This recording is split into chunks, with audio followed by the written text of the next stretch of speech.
Hello and welcome to the EXP Required podcast, where we talk about Final Fantasy and other things. I'm Jack, and as ever, I'm joined by Mole. How are you doing, Mole? I am not too bad today, and you know what? I'm not going to start off complaining about the weather. The weather is miserable, but that's not what I have issue with this week. What I have issue with is the fact that sundown is before 4 p.m. at the moment.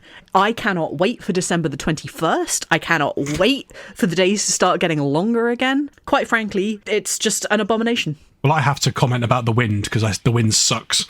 Don't like wind. No, the wind blows, Jack. Well, for God's sake. Right, okay, that starts us off, doesn't it? So today, we're going to be talking about, I don't know what we're calling this yet, but it's like our top 14 mainline Final Fantasy games, right? But so Jack, there's 16 mainline Final Fantasy games. So basically, we're going to discount the online games because I'm not a monster and I don't play those things. So Final Fantasy 11 and Final Fantasy 14 are not being considered as part of this list. Sorry for you very dedicated people that play those in detail. I know I'm speaking to all of them right now. So we're not going to include that in this countdown, or whatever you want to call it. Essentially, this is going to be Mol and I having a little bit of a head-to-head on what we think our top 14 of the mainline games are. So that's 1, 2, 3, 4, 5, 6, 7, 8, 9, 10, 12, 13, 15, and 16. Leaving two numbers out there, that is the top 14. So what we're going to do is we're going to start on position 14 and go from there. Work our way up the ladder. So this is kind of similar to a draft episode, which listeners of the Backpage podcast and VG Draft, shout out to my boy Mutsky, may know, where a draft allows us to pick from an unlimited pool from a certain criteria. So for example, they do the best SID or the best NPC in a game or the best game on a certain console. Here we're locked into the set criteria. So it's not critical. So this is simply our favourite games. I was thinking of making this serious and be like, oh yeah, objectively the battle system in this game is better than the battle system in that game, one of those sort of things. But no, this is pretty much what we call a heart-picked list. So this is like what the game means to you. This was inspired by my best friend forever, who I was in a lift with at Comic-Con, Ben Starr, who recently, I think on Radio Times, talked about the significance of, how games mean to you. You can have a 7 out of 10 game. What does that mean? It doesn't matter. It's more important how it makes you feel. And he's absolutely right. And this way it'll be more fun as well, because we get rid of our critical bones and we just have a bit of a laugh. So we're going to flip a coin or do whatever we do in the modern day, because coins don't exist anymore. I was just about to say, I don't even think I have any coins kicking around. Flip a trolley token. Yeah, I don't know. And player one, whoever that might be, the person that wins the coin toss, will give their opinion for entry 14 on their list, which would be their worst entry. Player two will then say what number position on their list that game is. We'll argue, screens will be punched, entire nations will be massacred, time itself will cease to exist, Xande from Final Fantasy III will suddenly become a good villain, and then we'll know how much that game will total in the EXP Required top mainline Final Fantasy list. Because what we're going to do is we're going to average out this list for our top thing for the year. So it's not set in stone. We might change our opinions at different times, but it's going to be quite funny, because if Mole, say, for example, puts a game low on their list and I like it, I'm going to be outraged, and vice versa. So that's kind of what we're going from. So before we get cracking with the actual list, how do you feel about this?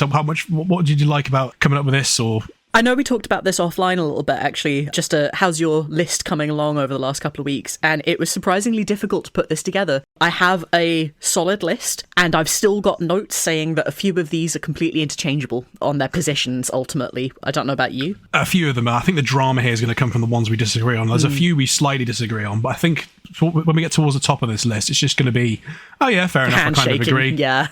I think so. But then again, the bit where we're going to consider is the fact that if you really like a game and I've put it lower, overall on our list it goes lower, which is might be a bit of a sting. I don't think it's going to be too bad, but there'll be a few in here that's really funny. I have to ask, for the sake of posterity, have you spite ranked anything in order to get it lower specifically? No, okay. I haven't. Have you? No, I haven't. No, I haven't spike But I know anything. people that would do that. That's why I have to ask. I've not spike ranked anything. There's one in here that I've put lower than it might end up being, which I'm sure we'll get to in a minute. The way I did it, I did it from the top down. So I thought, what's my favourite? I think everyone knows that by now, but I'm not going to reveal it just in case they don't. And then I went sort of like, what are the ones I love? What are the ones that I appreciate but think they're good? And then I got to the bottom. And the last two entries on the list are the ones that I think I've said there that all these games are good. I don't think any of the games in this list are bad.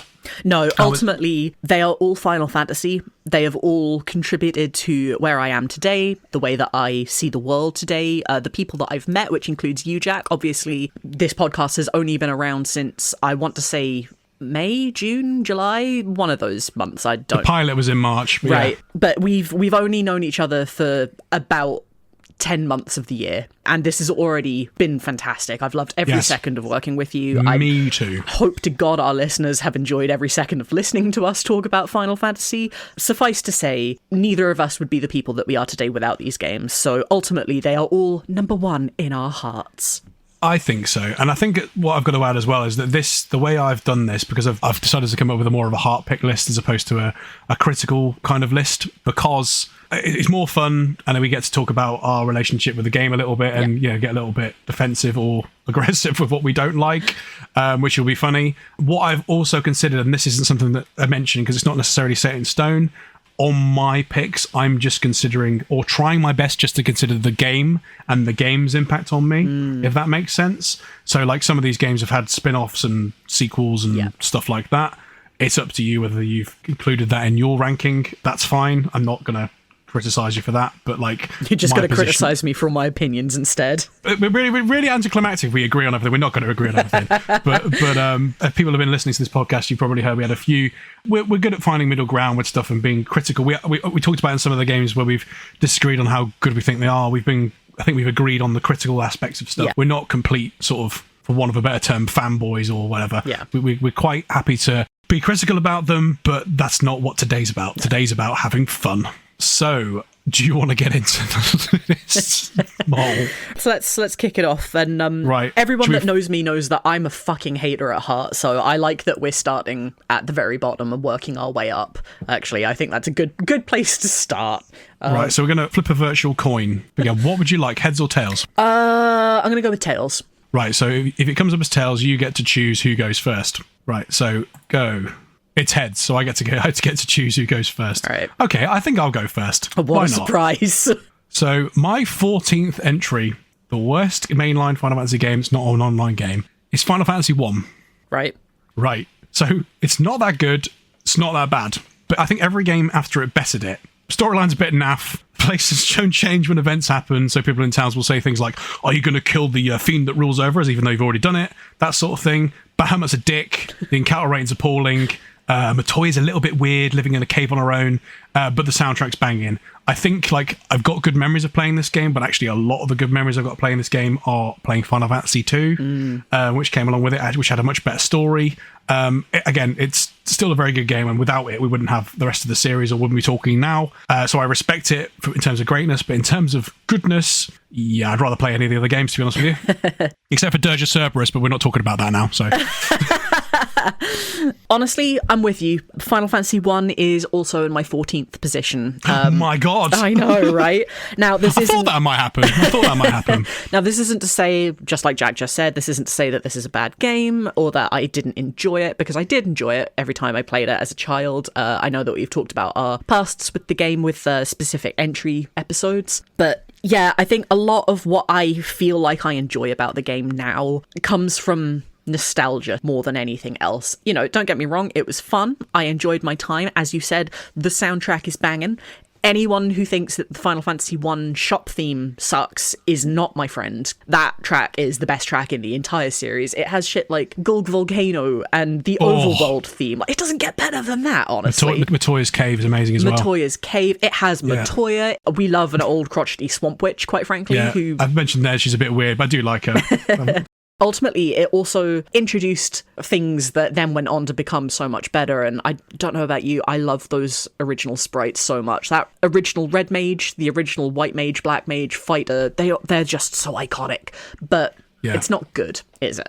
Ultimately. No, I think so. I think a lot of, I think we talked about 8-bit theatre quite a bit in our Final Fantasy 1 and 2 episode, but yeah, 8-bit theatre, a lot of my love for this game comes from the love other people have had for it. You know, the webcomics and the creative stuff use those sprites that are iconic have created, and some of the stuff that's around that. So I think if we were doing a greatness list, this would be considerably higher, but in terms of the game on its own, even if you look at the original version, I mean, there's some stuff in that game, like if you target an enemy and it dies, you hit it, that sort of shit can just fuck off. I mean, I think a lot of the stuff that I like about this game has only been put into it in the remasters or remakes and stuff like that. I do like the sound effect that the sword makes when you hit things, but that's in everything anyway, so meh, who cares, you know? Now, I will say my biggest point about Final Fantasy 1 being in the ultimately last position here is by a single point.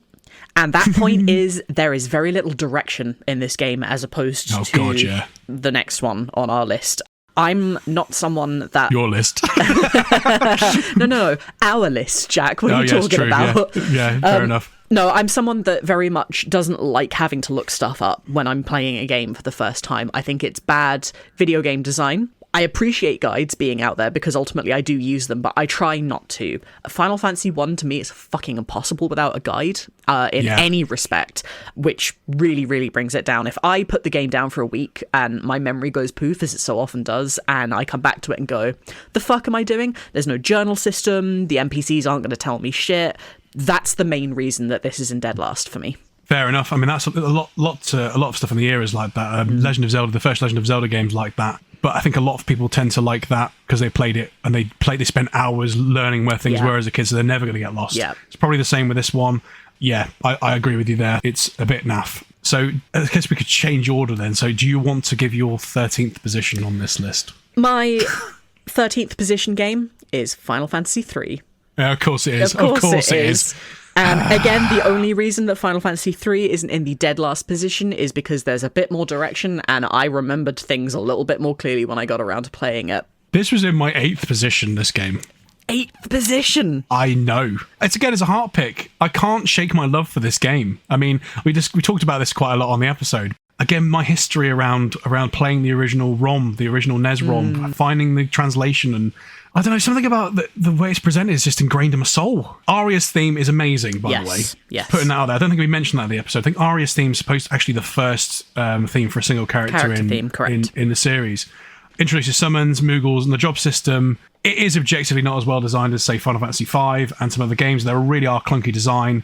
But there's just something magical and otherworldly about how it feels, how it's presented to me, which just heart pick wise puts it up higher than a lot of the other games. So that's why it's my 8th position. So clearly you've brought it down to 13th. So why? Yeah, that'd be interesting to see why you think it's so bad. Now, I don't think it's so bad. Come on, man. Well, you know me better than that. No, ultimately, like you said, this comes down to a heart pick, and my heart fucking hates this game. I'm pretty sure I talked about this in the actual Final Fantasy 3 episode, but if I didn't, for those who are unaware, the very first time that I was playing Final Fantasy 3, I played on the DS version. I was having a great time with it. You know, a little bit difficult. Encounter rates, I think, are supposed to be a little bit more annoying than they were in the original game. But, you know, I got through it okay, didn't use a guide, everything was fine and dandy, and then I got to the Crystal Tower, and the Crystal Tower is a place that has no save points in it, and I spent about 3.5 hours getting through the Crystal Tower, getting through the World of Darkness and talking to all the Warriors of Darkness, and getting into the final fight with the Cloud of Darkness. Just how many times can a person say darkness in a single sentence, do you reckon? I'm going for the world record now. Anyway, Darkness. Anyway, I got into combat with the Cloud of Darkness and I was doing really, really, really well, actually. And then the Cloud of Darkness took out my fucking healer and the battle was over in under 30 seconds after that. And I've never been so fucking mad in my entire life, Jack. You don't understand the rage that I still feel. I think it was probably about 5 years later, I found my DS and I picked it up and I was like, you know what? I'll start FF3 from the beginning. I'll do it properly this time. I'll go all the way from start to finish. I couldn't even get through the Crystal Cave. Like, the anger was still there, so intense that I had to close it, and I've never touched FF3 since. Amazing how people have different experience with this game. I think if you play the Pixel Remaster, let's put it this way: if I were to play the DS version, I'd probably feel the same way, and it would piss me off. The fact that I rolled credits on this game makes me feel much better. It was a lot of grinding. And it was a lot of the same grinding. Once you find your strategy for this game, you know what you're doing, and I quite enjoyed it. I think a lot of that was the Pixel Remaster. I think it looks beautiful. It was nice to sort of put this one to bed. And in terms of whether I'll come back to it again or not, probably not for a long time. Yeah. I think we talked about how we might want to compare the versions at some point, but we'll talk about that another point. All right, okay, so I'll go next. So that means that we move on to my 14th position, which 13th position. Yeah, getting confused with numbers. It's Final Fantasy for you. My 13th position is Final Fantasy 15. Ooh, okay. Not surprised by that. Tell us, Jack. Why is it in that position? It is hard to hate this game, but my God, it's got problems. Chapter 6 and 7, we have Iris and Aranea in the party are the best bits. Iris is the best character. I really, really liked the open world aspects of this game and quite enjoyed the combats, which I thought was really customizable, stuff like that. It was, for me, a bit of a breath of fresh air. It was different than stuff I'd experienced with some combat games I've played. Magic is optional, which is a bit weird to me. I think you can go through a game just using magic, but it's just so, like, tagged on. And I think it's well designed. It's just a little bit like, well, I want to be throwing fire spells and I want to be throwing thunder spells. Like, I don't want to have to every time go into the menu and do that sort of stuff. And have to equip them, yeah. Chocobo theme is also banging in this game. Yoko Shimomura, I think, sold her soul to piano Satan to compose some of this ESX music. So the music elevates it, but it is offensively bad. You have to watch a movie that should never have had Lena Headey anywhere near it to make sense of the story. The way I'd describe this game is it's like a half-baked cake. The bits that are cooked are some of the series' best, but the bits that are not cooked make you want to have violent diarrhea. That's the way I describe this game.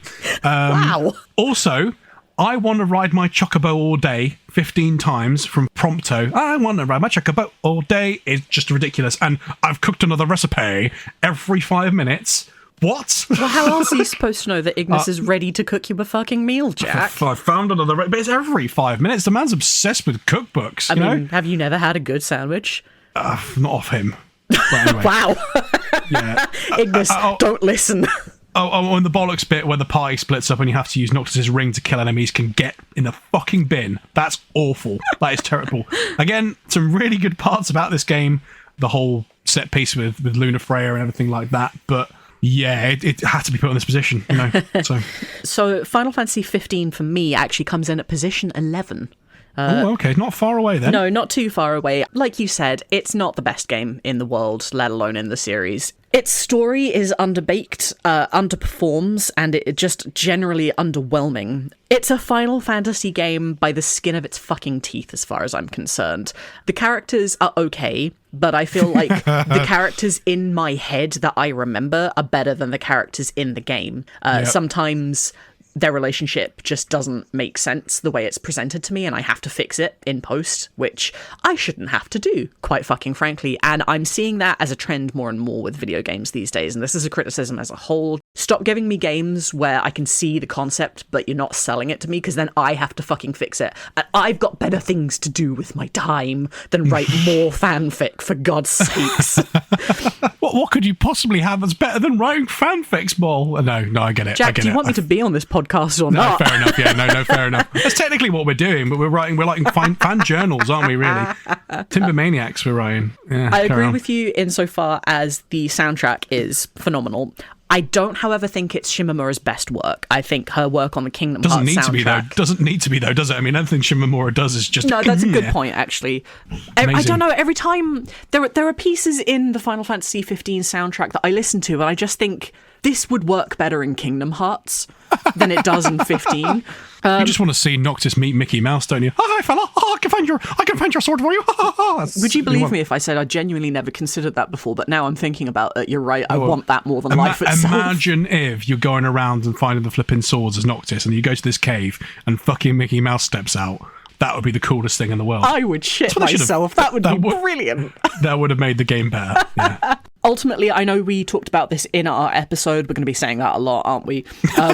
But I really fucking hated the battle system as well. The battle system brought it down so much for me. You know, a lot of the little story niggles and things that just don't make sense, I could ignore. But the camera, I can't get on with it. Unlike you, however, I do have a soft spot for Kingsglaive, and that is just because my best friend has forced me to watch that multiple times, and I'm sure that we'll be getting another viewing in before the end of the year. So of course you will. For me. Oh, you're gonna make me watch that as well at some point. Oh, fuck yeah, I am. Over the top dunking aside, it's understandable why people have this as their favourite game. I get it, because the whole thing around it, and then the whole DLC and the experience of that, and the world it builds is really, really good. But as a game on its own, playing it, God knows how many years after it came out, just fell a bit flat for me. So I will say another point in its favour is that the Comrades DLC, which is online multiplayer, is still up and going. So if you want to play that with other people, you can still do it. A couple of things that always come to mind when I was thinking about this game. Like,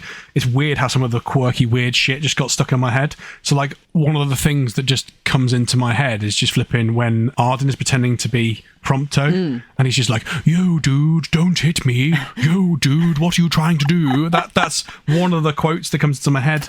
And of course, the scene with Shiva on the train. Yes. I think stopped that being the 14th position. I think they elevated that for me to 13th. No, I'm joking. No. You would say that, wouldn't you? No, I think that's what a lot of what that was doing. Is like, oh god, we realise we've made a bit of a clunky game here. I know, let's just get a nice ice woman with a barely wearing any clothes on the train. That'll get all the simps happy, and they'll rate this. I know. I mean, I'm being a bit silly there, but that is an interesting watch, that scene. Okay, so I think that leads us on to your next to draw. I think it's your 12th position next. Yes, my 12th position, and I'm starting to think that you already know what my entire list is, actually. You didn't seem surprised. I'm going to have to go with Final Fantasy 2 at 12th position. Again, not because I think it's a bad game. I think it's definitely clunky. It tried things that it didn't necessarily do as well as it could have done, but I respect the vision. In this household, we understand that Final Fantasy tries to do something new with every single game, and they fucking well tried very hard with this game. It just landed a bit flat. Yes, it's the battle system. Brings it down. Yeah. So I put this quite a bit higher because when you said about earlier, if you put any spike picks, I thought, well, actually, Mole might put this low, but I think we've been simping on this game so much, it has to be higher on our overall list. Right. But I do agree. But I put this at position 9, so it's not too high. Okay. That's pretty respectable. Yeah, so it's controversial to anyone that's not you, basically. To put in a 9. I love this game. Like, I mean, it's the first entry I can say that I love on this list. I mean, it's definitely flawed, but it's just charming, isn't it? I mean, I remember getting. I think I mentioned before. I remember getting it as part of the Dawn and Souls combo with FF1 at Christmas in 2004. Again, we talked about, the memory of getting it. I remember getting it from Santa, and it was, I was 13, so it was like I was playing along when all the kids were there, and they were like, convinced Santa was there because I was playing along with it. I'm in 13. It's a nice memory. Yeah, I think most of my memories playing it are good. The story is basic but captivating, and actually playing it again recently, I actually quite enjoyed, and it ties it back to the series roots quite well. Rickard's a fucking legend, but you are right, the battle system is pretty fucking crap, realistically. But at the same time, I think that I know what it was trying to do. I've got a big. I don't know if I actually mentioned this in the 2 episodes. I remember spending ages. There's a point where you go back to the first town you're from. Is it Finn? Yes. And you can go back in there, and the idea is you're supposed to sneak around and go and find. I think it's Gordon, isn't it? You're supposed to be do a little bit of a stealth thing and find him. But if you get caught by the guards, the idea is they're supposed to hammer you in one hit and kill you. You can level up and beat them, which I did. Oh, you absolute maniac. You don't get anything for that, by the way. So that kind of annoyed me. But at the same time, I don't know. I do know it's a bit pants compared to some of the stuff on the list. But the reason it's this high is, again, so it moves it up ever so slightly in our rankings because we have to show some appreciation for it. So it's the only time I've been manipulative, I think, really. But I think I do. I mean, like I say, I do love this game. I think I will go to bat for it, and what it tried to do, and its impact on the series. I know we talked about the game on its own merits. It's not as bad as everyone says. No, everyone goes on really about how awful it is. Again, I do genuinely think it's better than Final Fantasy 1. You could argue that Final Fantasy 1's battle system is more simple and easy to play, but every other game in the series is like that as well. So I think if I had to choose between 2 and 1, 2 wins, hands down. Absolutely. Honestly, if I had to suggest things to fix for a proper remake, obviously the battle system would be one, but I don't even think I would change it that much. I would just tweak it. The main thing that I would actually change would be the characters. I'd give them more depth. I want to see more of Layla. I want to see more of Gordon. I want to see more of Minu. There's the texture's there, but the flavor isn't. Is kind of what I want to say about it. I want to chew into a big Final Fantasy 2 burger, but I've just been given a block of tofu. If anyone needed to have an anime sequel, it needed to be this game. Oh god, yeah. I think. Yeah. I would love that. Right, okay, so that I think means it's my 12th position next, isn't it? Is that right? You're going to hate me. Oh, Christ, okay. My 12th position is Final Fantasy 13. Wow, okay. Defend your position right now. So, I knew this would happen. You picked on 3 first. Yeah, that's true. So, this is based on more of my first time playing it and the fact I've never rolled credits on this game. Bought this game in my first pay packet from Asda in 2010, along with a 32-inch flat screen TV, and was blown away by the graphics, but I found it so hard to get into. Having played it more recently, I do appreciate it more, but I think its lack of accessibility means I can't put it any higher because there are so many titles I love. You know what I mean? I was thinking of maybe putting this in the middle because older Jack appreciates it more, and I think when I do roll credits on other, if we were to do this list again, it probably would be higher from what I can see. but because of all the games I love, I have to put it in this position. Lightning's pretty cool, great character design, and the concepts of this game are great, and I think it is the most beautiful thing in the world. The fact that this was made in 2009 still blows my mind. The soundtrack's good. Its biggest sin, though, is the fact that the victory fanfare doesn't play every time you beat a battle. That annoys me. That's something that just I don't think anyone could defend. But yeah, again, this is here by default more than anything. Wow. So that's me defending my that's position. even more offending than you like purposefully putting it in there. Please don't hang up, Mole. Please don't hang up. Right. I want you to have a guess at what position you think I put 13 in then. You haven't put it at 1, have you? No. God, no. It's not that good. Fucking hell. I thought, because that would be really funny. I don't know, it's like 4 or 5, maybe? It's number 5 on my position. Okay, I thought it would be something like that, so I thought that's why you get upset with me. Now, I don't think Final Fantasy 13 is a perfect game. Far from it. However, it's nowhere near as bad as people have made it out to be over the years. I have no problem with the linearity. What I do have a problem with, and this is something that we will talk about when we finally get around to talking about Final Fantasy 13 in great detail, but my biggest issue is the game telling me that this is a point of no return. Motherfucker, every stage has been a point of no return. You cannot return to anything before you tell me this is the point of no return. It fucked me off so bad when I realised that, Jack. It was, infuriating. I think the game itself is really good. I love the characters. I love the growth that the characters put in. I love the soundtrack. I love the overall visuals. I love the character designs. I love the character motivations. There is not a single thing about the world and the characters that I don't particularly love, except for the battle system. Well, you're not a fan? Not a huge fan at all. I can see what they were trying to do. I think probably one of my biggest issues is if the leader bites the dust, that's it. It's game over. You don't swap to a different character. Pain in the ass. Yeah, obviously we'll leave a bit of this for our episode that will come out at some point. Again, I'm finishing this game at the moment. I'm actually not that far into it, but far enough to know that I prefer it to when I first played it and can respect it a bit more. My take on the battle system is that it seems to be they're releasing bits of it to you at a time and not really explain. It seems to be very difficult to get sort of customized at the beginning. It's like I want to go into that. It's not the sphere grid, but whatever the grid's called in Final Fantasy 13. It's like I don't really understand the Crystarium. I don't really. I think the idea is they're drip feeding it to you as over time, but they're not giving you full functionality until they drip feed it to you. Unlike some of the other systems on this list, which is a little bit frustrating. But then again, I've not played the whole thing, so I don't know how well that ends up. I will say, as the rant piece, the fact this game's got 2 fucking sequels and we don't have anything for Final Fantasy VIII is offensive to me. But Jack, have you played the sequels? I have not played them, but the fact it has them and 8 doesn't, that's just outrageous. Like, what's that about? Like, come on. It means that Final Fantasy VIII was its own complete contained story and it didn't need anything else.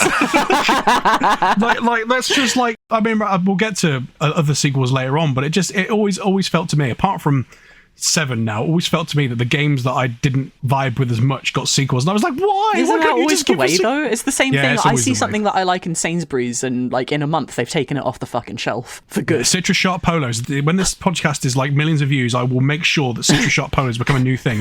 I will be sitting there watching Season 6 of Stargate Atlantis, playing a Final Fantasy VIII remaster, and eating Citrus Sharp Polos. That's my dream right there. Cool. So yeah, I think we've got through the hairy part. One of the other things that bumps 13 up is, again, it's the nostalgia goggles. It's the whole feeling of where you were when you first played the game. In 2009, I was still in sixth form school, and I went to the launch date of Final Fantasy 13 up in London. That was Oxford Street's HMV, I believe, and I was in costume, and I got up on stage. Who are you in costume as? Rinoa.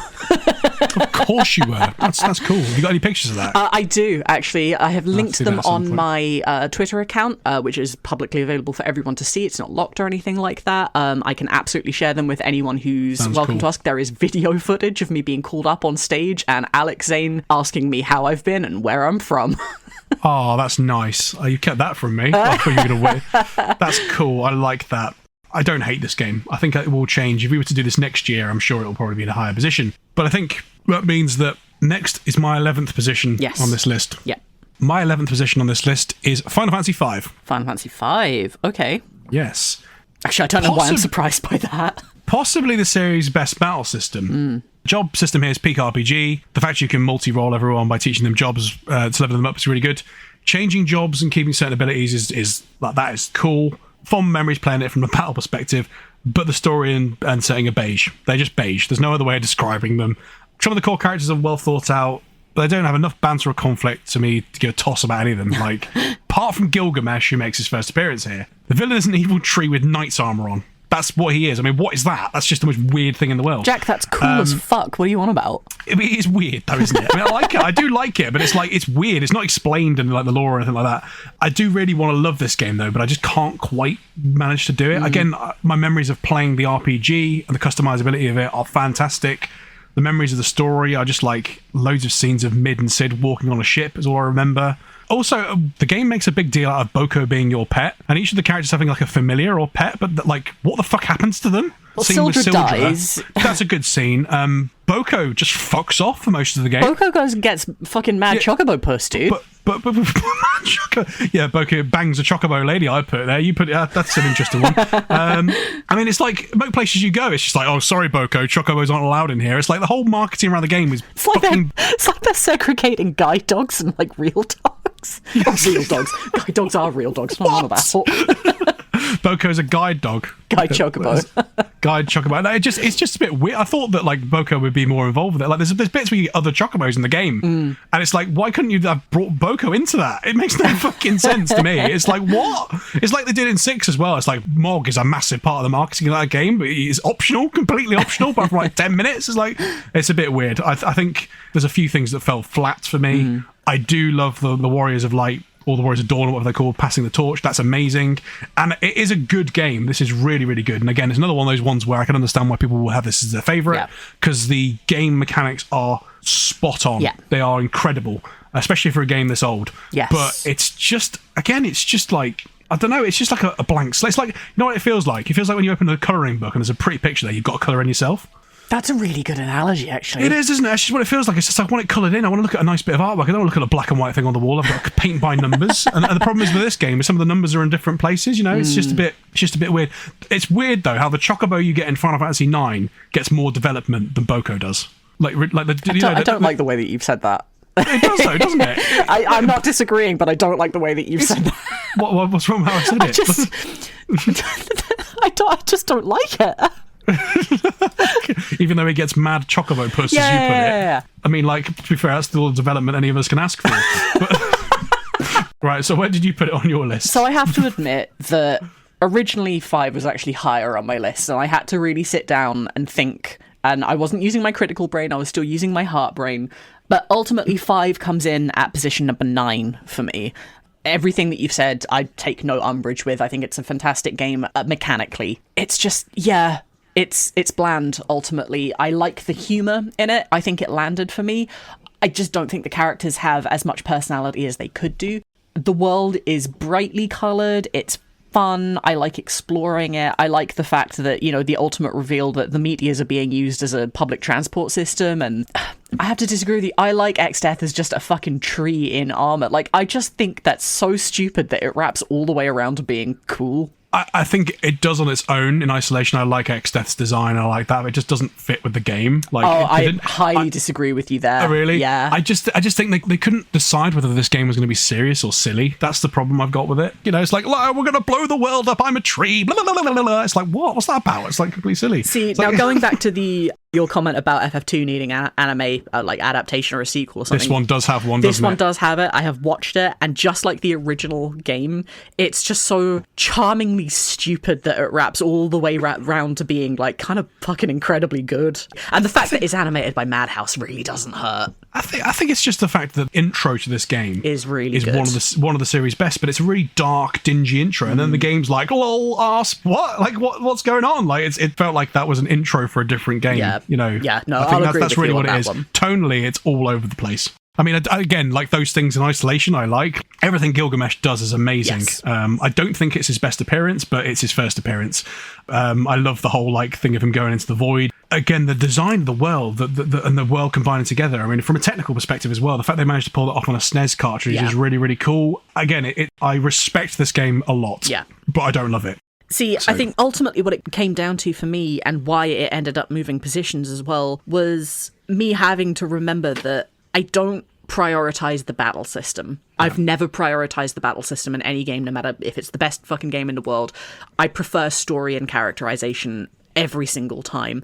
And I really was relying on Final Fantasy V is fantastic because the battle system is so good. It was me having to take a step back and go, look, it doesn't matter how much you fucking love being able to equip a white magic spell as a black mage. The game is not all that, which is pretty significant. I think if the battle system can win me over that much, I think it deserves its place, like, almost in the middle. Can't believe I'm going to use this term. You know, when people are like, this is like the gamers' Final Fantasy game, because I know that they like every year there's like competitions, like pick random job classes and try and beat the game, because it is such a good battle system. But I think that probably the community response to Final Fantasy V is quite limited. I don't really know. Hasn't got the hardcore fans I can see, or a bigger hardcore fan group as a lot of other titles. But I'd imagine that's because it's probably such a unique experience for everyone because they love the battle system so much. It's very hard to say, oh yeah, well actually you get through that bit by doing this, because everyone does it a different way, you know? What you're saying here then is that Final Fantasy V is the Dark Souls of Final Fantasy. No, because it's not that fucking hard. And to be fair, X-Death would look cool if you could have like a tree man. I'm just thinking about X-Death would work really well in a setting like Dark Souls. X-Death works in a Dark Souls game. That's what we've established here. But it's not the Dark Souls of Final Fantasy, because it's a lot easier than some of the titles we have. Anyway, the Dark Souls of Final Fantasy is Dirge of Cerberus. Good God. Anyway, I was wondering how long it was going to take for you to bring that up. I mentioned it earlier, but like I'd rather play. I blocked that one out on purpose, didn't I? Right. So what's the next number on our? Coming in next, then we're sitting pretty at position number 10. And I've put Final Fantasy 16 here. Of course you have. Yeah, of course I have. And I think that's higher than it deserves, quite fucking frankly. I've put Final Fantasy 16 at position 7. 7? Come on. Be serious. Come on. I'm serious. I'm deadly serious. Oh, okay. No. Deadly serious like Clive is most of the game. So you go first. You explain to me why it's that was fucking bad, dude. Yeah, I'm looking forward to this. Oh yeah, I know you have as well. So I think it's a very respectable place to be. I know we spoke about this at length in our Final Fantasy 16 episode, but I can see the vision, and I respect mostly the vision. I don't necessarily think that it did a fantastic job with what it was trying to be. I think that the hype surrounding it was unbalanced. I don't think it was hyped enough, but I think the things that they did talk about were the wrong things to talk about. I'm bamboozled as to why it's an M, the first M-rated game in the franchise. As I've said before, saying the word fuck and a bit of side boob does not make a mature game. It's a confused entity, and I think ultimately that's what brings it down. For me, 16 and 15 are kind of interchangeable at positions 10 and 11. That's interesting. Neither of them are the best game in the world, but neither of them are the worst game in the world either. Yeah. I can see what they were trying to go for. It's the heart behind it that elevates them for me. I think so as well. So my take on this game, I think we've mentioned this in our episode on 16. I think I used the phrase that this is something you'll enjoy while you're playing it, but then be annoyed about it afterwards. Yeah. Like that was, I think that was something that was used in the Honest trailer for The Dark Knight Rises, a film which I loved when I watched it, and then afterwards I was like, that makes no sense. But I still love the storyline of like someone getting trampled down and bigging themselves up, which weirdly is what Final Fantasy 16 is about. I think all the points you've made are accurate. It is a bit of a messy game. And again, I do have quite a lot of ranty points about it, but I think it's where you make the comparison to 15, I make the comparison in the sense that 15 has some really good bits in it and some really bad bits in it. Yep. Final Fantasy 16 for me extends that. The bits that are really good in it are better than the bits in Final Fantasy 15, but the bits that are bad in it are worse than the bits in Final Fantasy 15. 100% agree. So to me, it has to be higher, and of course for its significance to me, because it's basically the game that made me fall in love with modern gaming again. I think it's fair to say. I got a PS5 off the back of this. I think, again, I talked about earlier about just the game under its own merits, but there's loads of love in how this game was presented to push it into the space. So purely based off the game, but not its greatness. But I'm kind of isolating that on its own merits because the presentation itself led me to play it. Obviously, we're talking about Ben Starr and stuff like that and his position in general gaming and stuff like that. Yeah. But a lot of the voice actors have really embraced that. Obviously, we've met some of them at some of these events. It just, to me, that the whole way it was presented did kind of give it a community spirit that I find it very hard to disassociate with the game, because I feel part of that, if that makes sense. Not because I can see, for example, some of the other titles in the series have that, like 7 and other ones have definitely got that, but this is the first time I've felt part of a community in a long, long time. No, I completely agree with you. And I think, again, not to continually be comparing it to 15, but there was something similar it feels like they tried to do, because I know that the Chocobros really enjoyed their time actually acting within the confines of the game, and they've done live streams together where they actually played parts of the game, and they had a fucking fantastic time. I know that Darren DePaul, the voice of Arden, loved his role, would love to come back and reprise it. Like, they had a really good time. They just didn't have the same social media presence, and this was 10 years ago, so the social media sphere was very different at the time. But you're completely right in that 16, it doesn't feel like 16's community is 16's community. It feels like the Final Fantasy community. And a huge part of that is Ben Starr and his work in just bringing everybody together and talking about what games they love. And I really, really respect them for it. Yeah, I think so. Basically, what we're saying is we could interchange Final Fantasy 16 on this list with just Ben on his own. No. Ben gets his own position on the best Final Fantasy game list. I mean, like, I've got quite a lot to say about 16. So I think we'll talk first about the bits I think it landed the plane on, because I don't think we quite got there with the episode on 16. Not a criticism, but there was so much we needed to say about it that could have been 2 episodes. Yeah, it was difficult to shove into just 2 hours. I think the icon battles are so cool, and it felt like the first time since Final Fantasy 12 where Square really became industry leaders again in something, in terms of with how the design tied in with the story. As opposed to just, this game's a bit gash, but we love the graphics and music, which is like the same, like we could say for every game in the series. Yeah. This one is the first one where it really felt like I was fucking Ifrit fighting. I was like, I'm going to kill fucking... I Sorry, really Jack, got into did you just say you felt like you were fucking Ifrit? I cannot confirm or deny that happened. I'm talking to Ben about that. Well, he'd already know, wouldn't he? If that happened? No, he wouldn't, because he'd forget. No, this is getting weird now. Let's just move on. Clive, Sid, and Dion are top-tier Final Fantasy characters. Yep. And the supporting cast are great, mostly. Yes. Voice performances are obviously absolutely to die for in this game. Ben, we've mentioned. The other cast, I won't mention them all by names, because they're all good. Felt like the first time some of the ideas that appeal to me in fiction really came into a Final Fantasy game as well. So the characters absorbing powers, and I love the idea of, hey guys, let's focus on this existential threat as opposed to our own petty squabbles, which is what Clive's doing throughout most of the game. Obviously, he does get involved with the petty squabbles, but his brother's more about the whole existential threat. That's something that's a great social commentary, even though it's not done perfectly. Yep. That obviously turns up in Final Fantasy VII quite a lot. A lot of the time in other Final Fantasy games, the existential threat is known quite early on, and like, in 8 with the sorceresses, it's known that that's the threat we've got to go for. But I liked the fact that everyone's just focused on the politics, and someone's going, no, there's something more important than that. We're being manipulated. I really, really liked that element of storytelling. And I think it's really the first time that Final Fantasy has done that. Certainly in the main lines. I know that in Tactics, it has that interchangeable political shades of grey. Let's want to picture the Machiavellian storytelling. But I think there's no real existential threat other than the church, but that's kind of part of the politics as opposed to... That's my take anyway.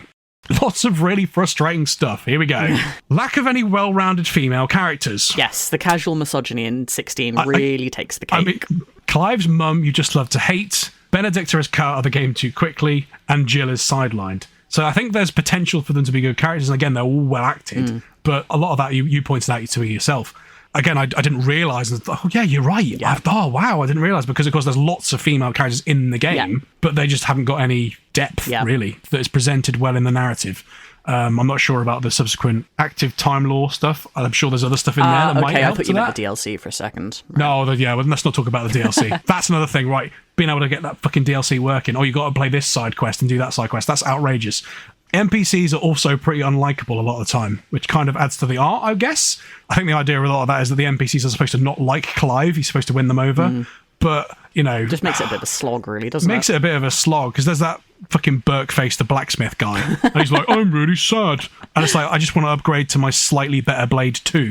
Like, I don't care about how sad you are. Please just let me buy a new sword that has no name, that's just going to be slightly better than the last one, which is also a problem with it, because the weapons and sort of like progression through it. The weapons was very confusing for me. Crap. It felt like they had this whole crafting system and getting new thing just so that later on they can introduce like a throwback to some of these weapons. That's what it felt like to me. It's just a bit pants in it. Also, Ryan, here's my rant, and I've mentioned this before, and I don't even know what the name of this town is, and that kind of adds to what I'm saying, because I tried to look up what it was called. The fucking town in the desert where you have to cross the river and you meet Clive's uncle there.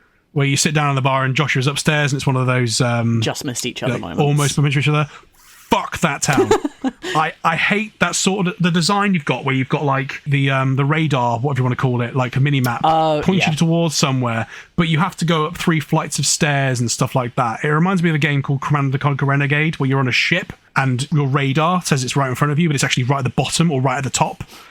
Which really, really annoys me. It reminds me of the NEC in Birmingham as well. If you ever attempted to navigate that, it's like, ooh, your destination's only 4 steps away, but actually you need to take a detour via this subway system and then pick 542 sets of stairs and you might end up where you need to be. It's just, it really annoys me. You've been so affected by this, I'm starting to feel like you might be owed financial compensation. but it really, really annoys me. Like, I hate that in games and I hate that in life. Someone has to make the Simba and Mufasa meme of that town where he says, what's that shadowy place? And he goes, no, Simba, don't ever go there. I'm going to do that. You're going to let me know or find out. Someone has to tell me what that town's called and I'm going to put that as a meme because that's how I feel about it. But again, like strong feelings either way because the good parts are amazing. The bad bits are just beige and boring, a bit like and undercooked. You know, the battle system, I think you said you like the battle system. I like it as well, but it is pretty basic. Yeah. If it had a little bit more depth, I wish you were able to control the party members. That's the game's biggest sin, and I think realistically as well, I think wanting to replay this game, I only want to replay it to watch the cutscenes. So part of me would just watch that on YouTube or something like that. That's how I'd feel. I mean, I probably would play it again because it wasn't a bad game, but it's just like I don't have I really want to go and play through this. Yeah, the replayability aspect of it is definitely very confused. Yeah, I've not got like opposite to 5 we just spoke about. I really, I'm like, I wouldn't mind doing that dungeon a different way. This, I'm like, there's only really one way you can do it. I'd want to play it through just for the story again, and that's because I like the story, but at the same time, you know, it's a tricky one. I will say the biggest point in its favour is that Final Fantasy 16 gave us Dion Lesage. It has been a very, very long time since Final Fantasy gave me a character that I felt so strongly about and loved so dearly that I have to give it its due for that alone. Dion is like the best parts of Cecil and Kane in one character. Dion is the best character in the game. Hands down. A shadow of a doubt. He's an incredible character and a well-written queer character as well, gay character, which I think is cool. All right, well, we're about halfway through, so we'll take a break, you know, lick our wounds, and come back in a minute. Okay, welcome back to the podcast. That's me doing an impression of Dr. Odin there. We're going to be taking a look at position number 8 now. We're going to be skipping over position number 9 because you've put Final Fantasy number 2 and I put Final Fantasy 5 at position 9. I haven't told you my position 10 yet. Oh, haven't you? No. Ooh, okay, right. Should we do that first? Let's backtrack, please. So my position 10 is Final Fantasy 10. Okay. So a bit low. Again, these are all fucking good, these games, so it's really difficult. I think it's the first game on this list in terms of positions. Obviously, we're not the first we've spoken about because we've dipped around a lot. That's like important to me. It seems low, but then again, it is top 10. And to be fair, if we added in spin-offs and stuff like that, this wouldn't change its position, I don't think. Okay. It's good. Bit of history, I think I may have mentioned this before in one of our episodes. I got FF9 on my birthday in 2001, brand new. And then after a few months, I remember seeing the official PlayStation magazine, or maybe PSM2, with Lulu on the cover. And I actually remember crying in the shop because I didn't have a PS2. And they were too expensive for me to give it for Christmas. When it was like I'd already asked for something else or something.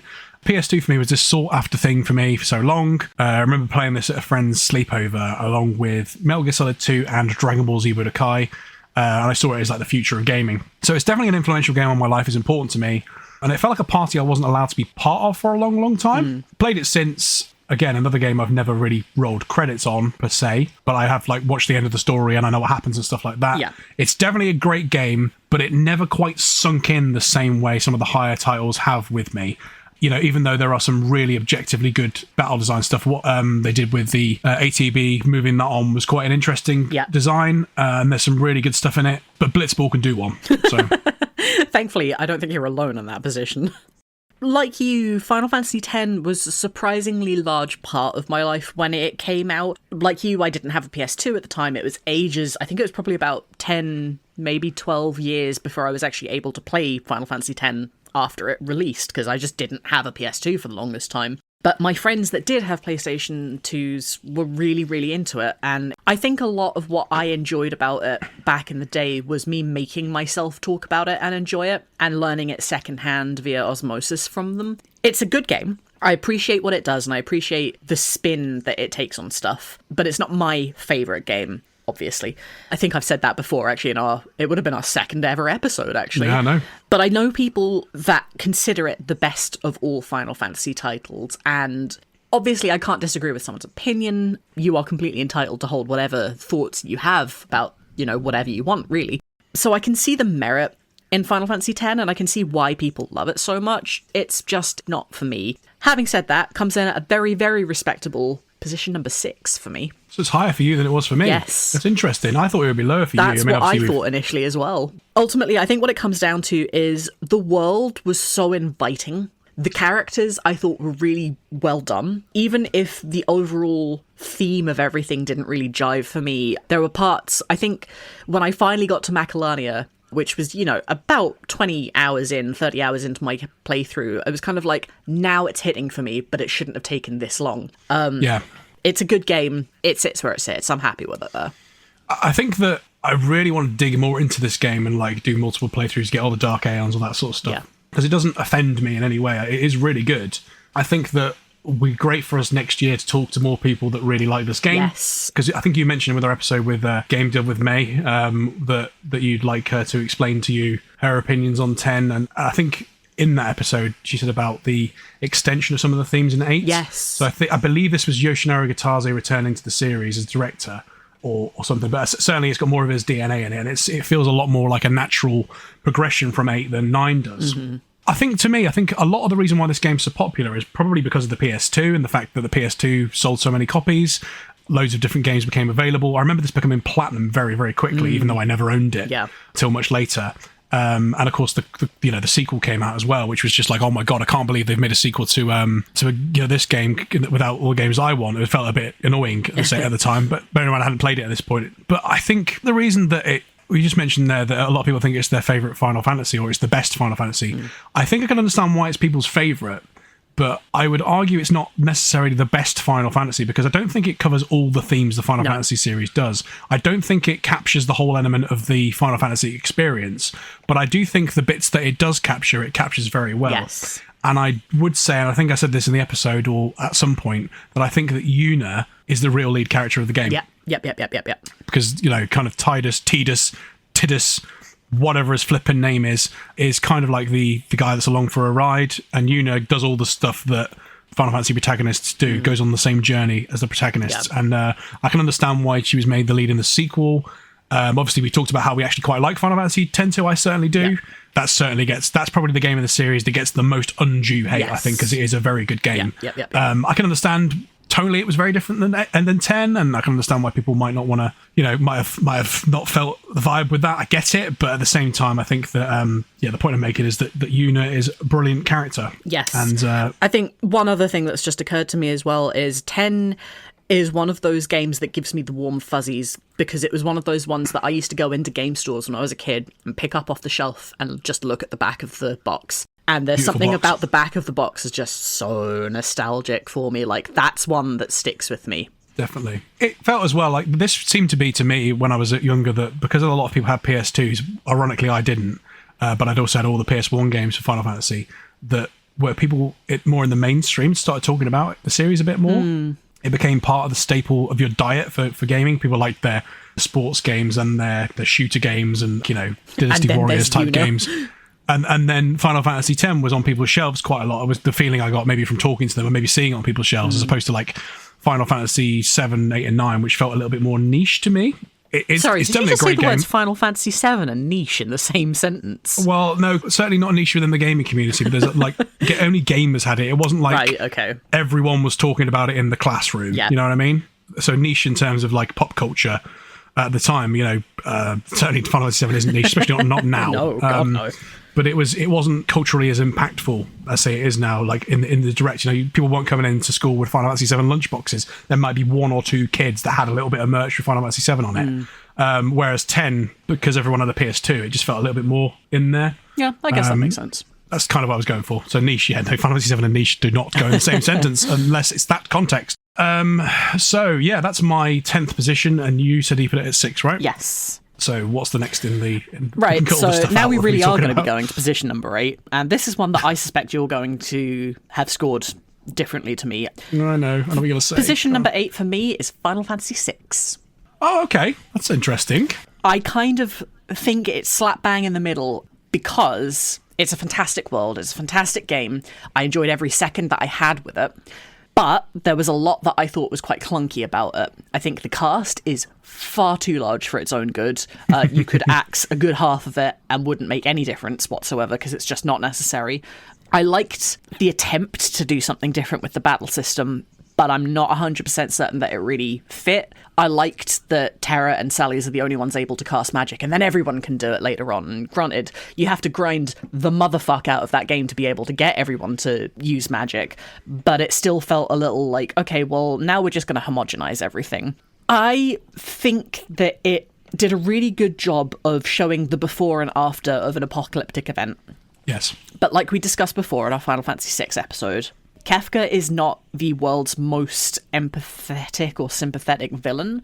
I don't think there's anyone else that could fulfill his role, but I don't feel very strongly about him one way or another. And that, to me, is kind of what bogs it down. Yeah, okay. So this is position 4 on my list. Okay, I thought it would be somewhere around there. Yes, so I think it's an absolutely phenomenal game. I can't disagree with anything you've said, really. I think, actually, when we had our episode, I was the one making those points about Kefka. But to me, it's really difficult to pick holes in this game. Yep. The female characters are well developed in this game, which is not unique to the series, but it is definitely probably its peak from what I can see anyway, and it's certainly in the mainline series. Yeah. But I think the quip I have, some of the random extra characters don't add anything really. So don't really care about Umaru or Go-Go. Go-Go can go back to where he came from in that fucking cave monster. Wake me up before you Go-Go. Yeah, wake me up before you go back to the cave, you Burke. Yes, the cast's overblown. I think I know what they were doing there because 5 had such customizability. And such a small cast as well, comparatively. Yeah, we'll make a much bigger cast and we'll enable you, because they all have specific job roles with that magic system bolted on. Yeah. We'll make the cast bigger to sort of like, quench the thirst of people that probably played 5 and we don't want them to be disappointed. So I can understand why there was a design choice there. But yeah, I think for a game that's so narratively driven and all the characters they do focus on are incredible, they didn't really need to add those extra characters in. Yeah. They were just a bit of an extra step. I think Umaru or Go-Go, and even to an extent Mog as well. I mean, I do actually quite like Mog as a character in battle, but he's not really a developed Moogle. He's just a Moogle. It could be any other Moogle. There's no specific relationship he has with you as a Moogle. Yeah. So I think that I agree with you on that point. But I think that, the whole vibe of this game, I like the battle system. To be honest with you, it's Skitaze's first directorship, and like I say, I'm not going to hone too much on the individual because it obviously takes a lot of people to make a game, and the battle system was developed by multiple people. But I think they kind of struck gold with this one for me, of having the individual roles with the customizability on top. With the next few titles, they kind of varied up what the customizability was. Yeah. So obviously it's down to opinion how much customizability you'd like in a title. But this, to me, feels like the best middle ground between your materia system and your junction system of the 3 games. I think it's probably, but like you used the phrase quite a lot, it's the safest. Yeah. And I can certainly understand for someone like yourself that doesn't like grinding how frustrating it could be to sit there and it's the worst. have to spend time, teaching the same ability to multiple characters. It's quite difficult to work out what the critical path is to balance your team out the most. And especially considering that at the end game, you need to level up all your teams in order to do the last dungeon. Yeah.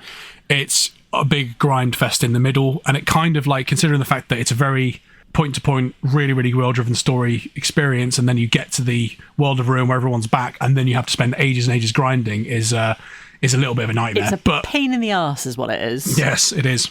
But it is interesting to me, though, how customizable that experience is, because I think you only need 3 characters to beat the game. Yeah. And you could technically do the last dungeon with just those characters on their own, which I like the idea of that, but at the same time, I'm like, I don't want to fucking do that. I've not got enough time to do it, Yeah. There's only so many fucking dinosaurs you can kill in the fucking forest because there's not enough enemies that give you enough experience at the end of that point in the game. It's really annoying. But fabulous soundtrack, we talked about that. The Magitech armor facility is a banger. The world map theme gets into my soul. The opera section we've talked about before, especially the pixel remaster version, just incredible. And I think the relationship between all the characters is just so well done. It's got a lot of heart, this game, hasn't it? It does.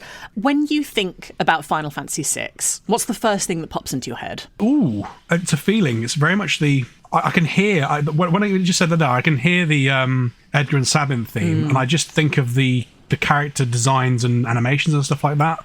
That's what comes into my head, personally. Okay, interesting. What about yourself? Because for me, it's Flame Wars on the internet. Oh, okay, right. So you've got a different... It's one of those things that just no matter what happens, there is always that beacon flashing in the back of my mind as who's the better villain? Is it Kefka or is it Sephiroth? Yeah, you talked about this before, consistently arguing about it over the decades, and it has been decades. Well, we all know it's Sephiroth, so... Wow. Oh, there's going to be someone sat at their table listening to this, like, combusting with rage now. We'll get to him in a bit. But I talked about before in our episode about how this felt to me like it was the Americans game, Final Fantasy 3. Yeah. They're wrong about what the name of the game is, but it did feel very North American. Like, there are so many content creators that have this as their favourite game, and a lot of guys from the time that aren't what I would call Final Fantasy fans necessarily. They're just FF6 love this fans, game. It's a big cultural marker for the North American experience of the series and RPGs in general. It's a bit different in Europe and the UK, I think, but I still think it's great. I think in spite of all that, not having that side of it, it still resonates with me a lot. Moving on to position number 7 then, and this is one that you filled with Final Fantasy 16. I've put in this slot as Final Fantasy 9. I know, sacrilege. This is the sacrilege moment. Guess where it is on my list, Walt? I'm going to say number 2. It is number 2, yeah. I thought so. Predictable. I'll let you explain to me why you put this masterpiece so fucking low. Oh, you think Go it's on, a justify it to me. Now, it is a masterpiece. Wow, it is. Okay, that's a very strong word to say about something that ignores half of its own fucking cast. But the character arcs were resolved. Even Amaranth's? No one cares about Amaranth. We don't mention him. He's the only quip I've got with... I've literally written down Final Fantasy 9. Amaranth sucks. That's like the only thing I've written. That's why it's not number 1, Mo. Come on. No, I just think that Final Fantasy 9 is, and I'm gonna say it, overrated. I knew you were gonna do this.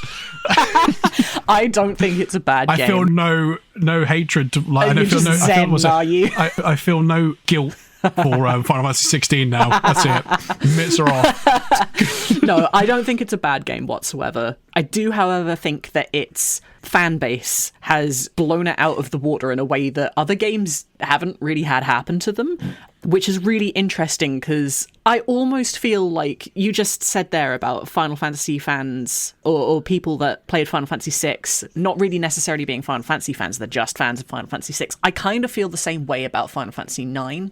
Okay. Which is a strange thing to say because I know a lot of people enjoy 9 so much because of Final Fantasy as a whole and like coming back to it and seeing the homages and I grew up with this and I got to see this in like, you know, rendered differently and all that. It's an okay game, which is why it's not lower. Originally, this was lower. This came in at number 9 for me before I swapped things around. Yeah, I'm not a huge Final Fantasy 9 fan. No, I gathered that, yeah. Really, what gave it away? But it is one of those ones that sometimes I think about and I would really like to replay occasionally because it's fun and it's comfy. I have no real issues with the game. I don't think Zidane's a terrible protagonist. I don't think Garnet, Steiner, Vivi, Eiko, I don't think any of them are terrible supporting casts. I love the world. It's so cozy and so comfy, and I think that some of the issues that it actually brings up are really important to talk about and discuss. It just doesn't hit in the same way for me that it did for so many other people, and part of that is because Amaranth and Quina are there, and they bring nothing to the table, and Freya is forgotten about, ironically, after a certain point in the story. They are important to the story as a whole and the cast as a whole, but are not as much as the others. Yeah, no, I think I mostly agree with what you've said there critically. Obviously, I don't agree with it. This one does resonate with me. So for me, number 2 on my list, second Final Fantasy game I played, and the first I got myself based off of games media and advertising and looking forward to the game coming out. Yeah. My slightly older cousin was down around my birthday time, so my birthday fell on Easter in 2001, my 10th birthday. So I got Pokemon Gold version for that. I remember like hunting for it like an Easter present, which is a really nice childhood memory. And of course, the money I got for my birthday, I went and spent on Final Fantasy 9. I bought it myself, so it was a really like a new thing I bought. I think I'd bought games in the past. I bought Spyro the Dragon the year or two before, but that was like quite an old game at that point. You know, it wasn't like it was a fresh new release. It had been out. I'd seen it played at other friends' houses and stuff like that. Yeah. This was like, I think April I got it, and it had been released in February here, so it was brand new, and it was all over the shelves. The marketing everywhere was Final Fantasy 9.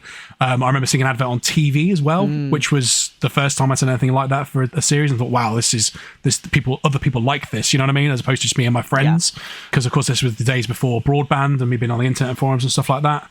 I loved it immediately. The characters and the graphics and everything like that, mind-blowing. Battle system was straightforward and easy to grasp. I mean, my first playthrough of the first bit, I ballsed up because I'd played 8 beforehand, and that's not a mechanic. That's not a game that teaches you how to play Final Fantasy 9, because it's a lot more, I guess, complex and stuff like that. You can't really play this game unless you upgrade your equipment, which I didn't really do because Final Fantasy 8 doesn't really teach you to do that. So I remember restarting after Limblum because I got to the bit where you have Freya in the party and got my ass absolutely handed to me by the monsters there because they all had their base weapons. So I ended up, yes. I know. Ended up getting a guide I have on my shelf. It's not my original one, but I have found that particular guide from PlayStation Max magazine, which was a guide someone had written to explain how to beat the game. I love those old sort of game guide magazines. Like, what would you call the negative of a shout out? The terrible, like a call out, the terrible flipping Final Fantasy 9 guidebook that was released by Square go to play online, that stuff that's infamous in the series.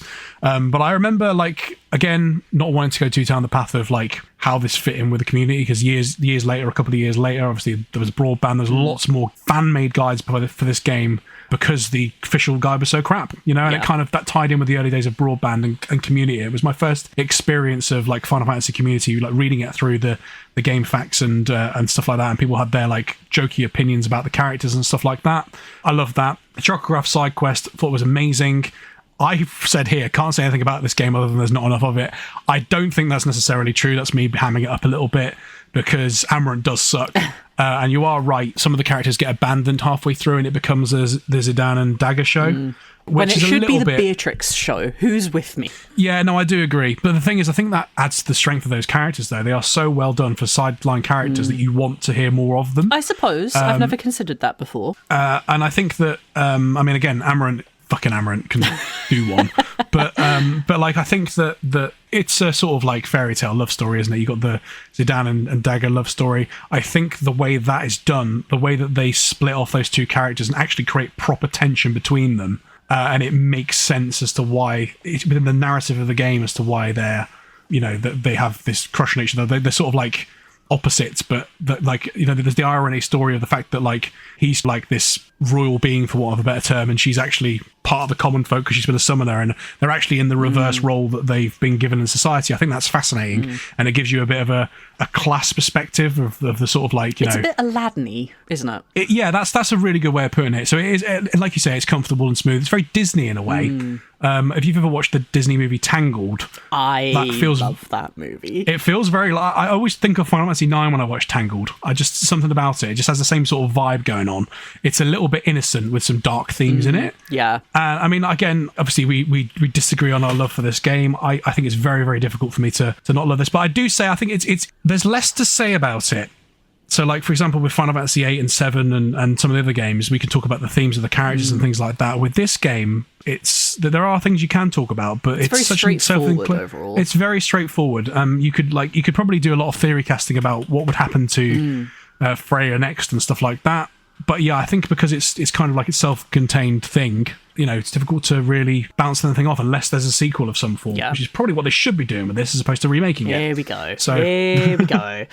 So you mentioned that your brick wall was just after Limblum. Yes. Mine was similarly on disc 1, but it was actually right at the very end. I rage quit the game on my first playthrough because I could not beat Gizmaluke.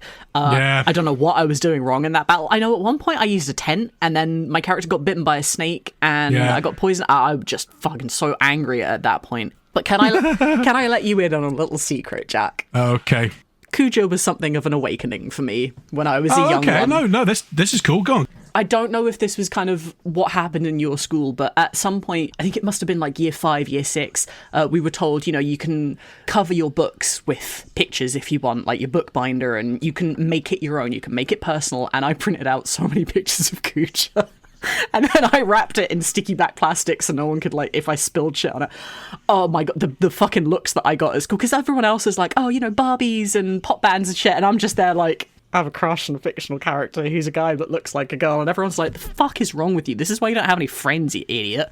I'm exaggerating a little bit, but It's that scene on the Aoife tree where he's fucking flying away and then he, like, wipes the blood from his face. I don't know what that was. That did something to me as a child, and I've never recovered. Is it like the scene in Kick-Ass 2 where, I don't know if you've ever watched that movie. I've only seen the first one, I'm afraid. I've only seen this scene from Kick-Ass 2, and it's Chloe Moretz's character goes to, like, a stereotypical teenage girl slumber party, and then they watch, like, some generic boy band on the screen, and then they put the boy band on, and she goes, what the fuck was that? Like, she, like, has this, like, sexual feeling. Maybe it's not quite on the same lines, but like, yeah, you know what? I mean, I don't have quite that same relationship with Kuja, but I do remember. You've never looked at his childbearing hips and not been impressed. That man has hips for days, Jack. Oh my god! I remember thinking, wow, okay, they've actually.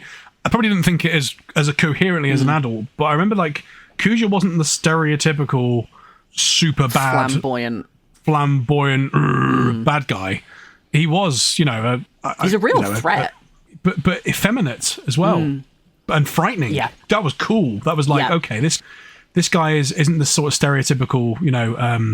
Do you remember him from Powerpuff Girls? Oh God, yeah. Yeah, probably like there's probably actually a little bit of that of him in him, of like being really sort of like, you know, stereotypically camp for want of a better term. Yeah.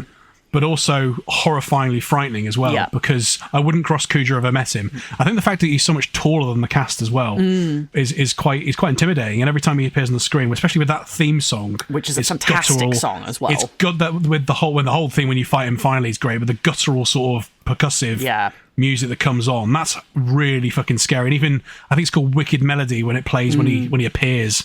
He's just such a pantomime villain that you're frightened of. Yeah. And what I love about Kuja, and we can talk about Kuja. We're going to do should we do best villains next? I would love that.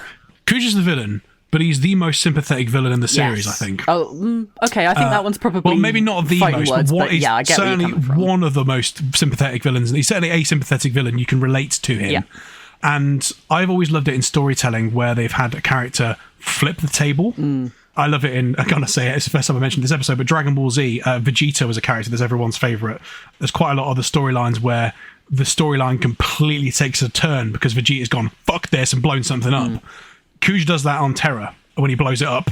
And I remember thinking, okay, that's really cool because, of course, the story's been following this, like, okay, we're going to fight Kuja, we're going to get hold of Kuja, and then we meet Garland, we get this sort of, like, twist and what's going on, and you think at that point you're going to go and fight Kuja, he might go on to become the most evil person is, and then you fight him. He does, but he also fucking blows everything else up as well.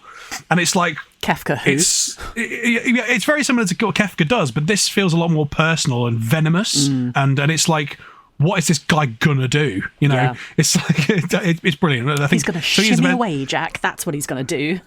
Yeah, he's going to shimmy away with his furry costume he puts on after that point.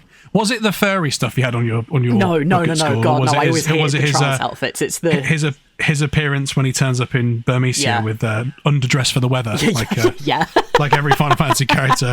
But and we're putting it out there. I'm putting this in this episode because this is more of a comedy episode. He is fucking the auctioneer. I don't care what anyone says. That's canon. Literally think about it. I need everyone listening to know that Jack has messaged me multiple times offline with evidence for this. Like, he will not hear no for an answer. It's correct. So Mutsky, who I've mentioned at the beginning of the episode, like, he's a speedrunner and a Twitch streamer, and he's done lots of Final Fantasy 9 speedruns. He's written a lot of the guides on how you do that. I use his guide to try and get the Excalibur 2. Try and get the Excalibur 2.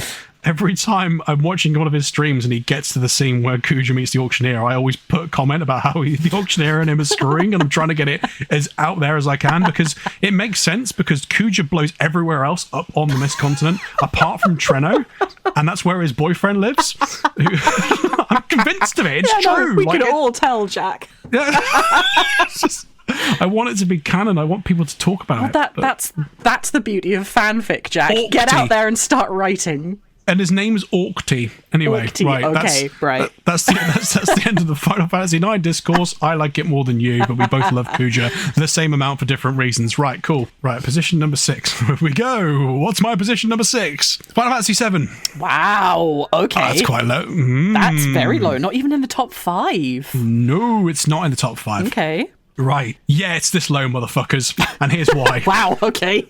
I mean, technically top 6 isn't low, but I think as a game, and just purely as a game without remakes, every game journalist ever talking about it forever, and parodies upon parodies uplifted this into the public consciousness more so than the other games, I don't think it's any better than the games around it. No. As a game. No, I'll agree with that. That's why. And it's not because I'm bitter about it, because I do love this game. I'm not going to throw in there that I have some kind of hatred towards it, because I do love it. And it's really, especially having rolled credits on it for the first time properly last year, there were some moments in this that really got to me. And it is up there with all those games in terms of quality.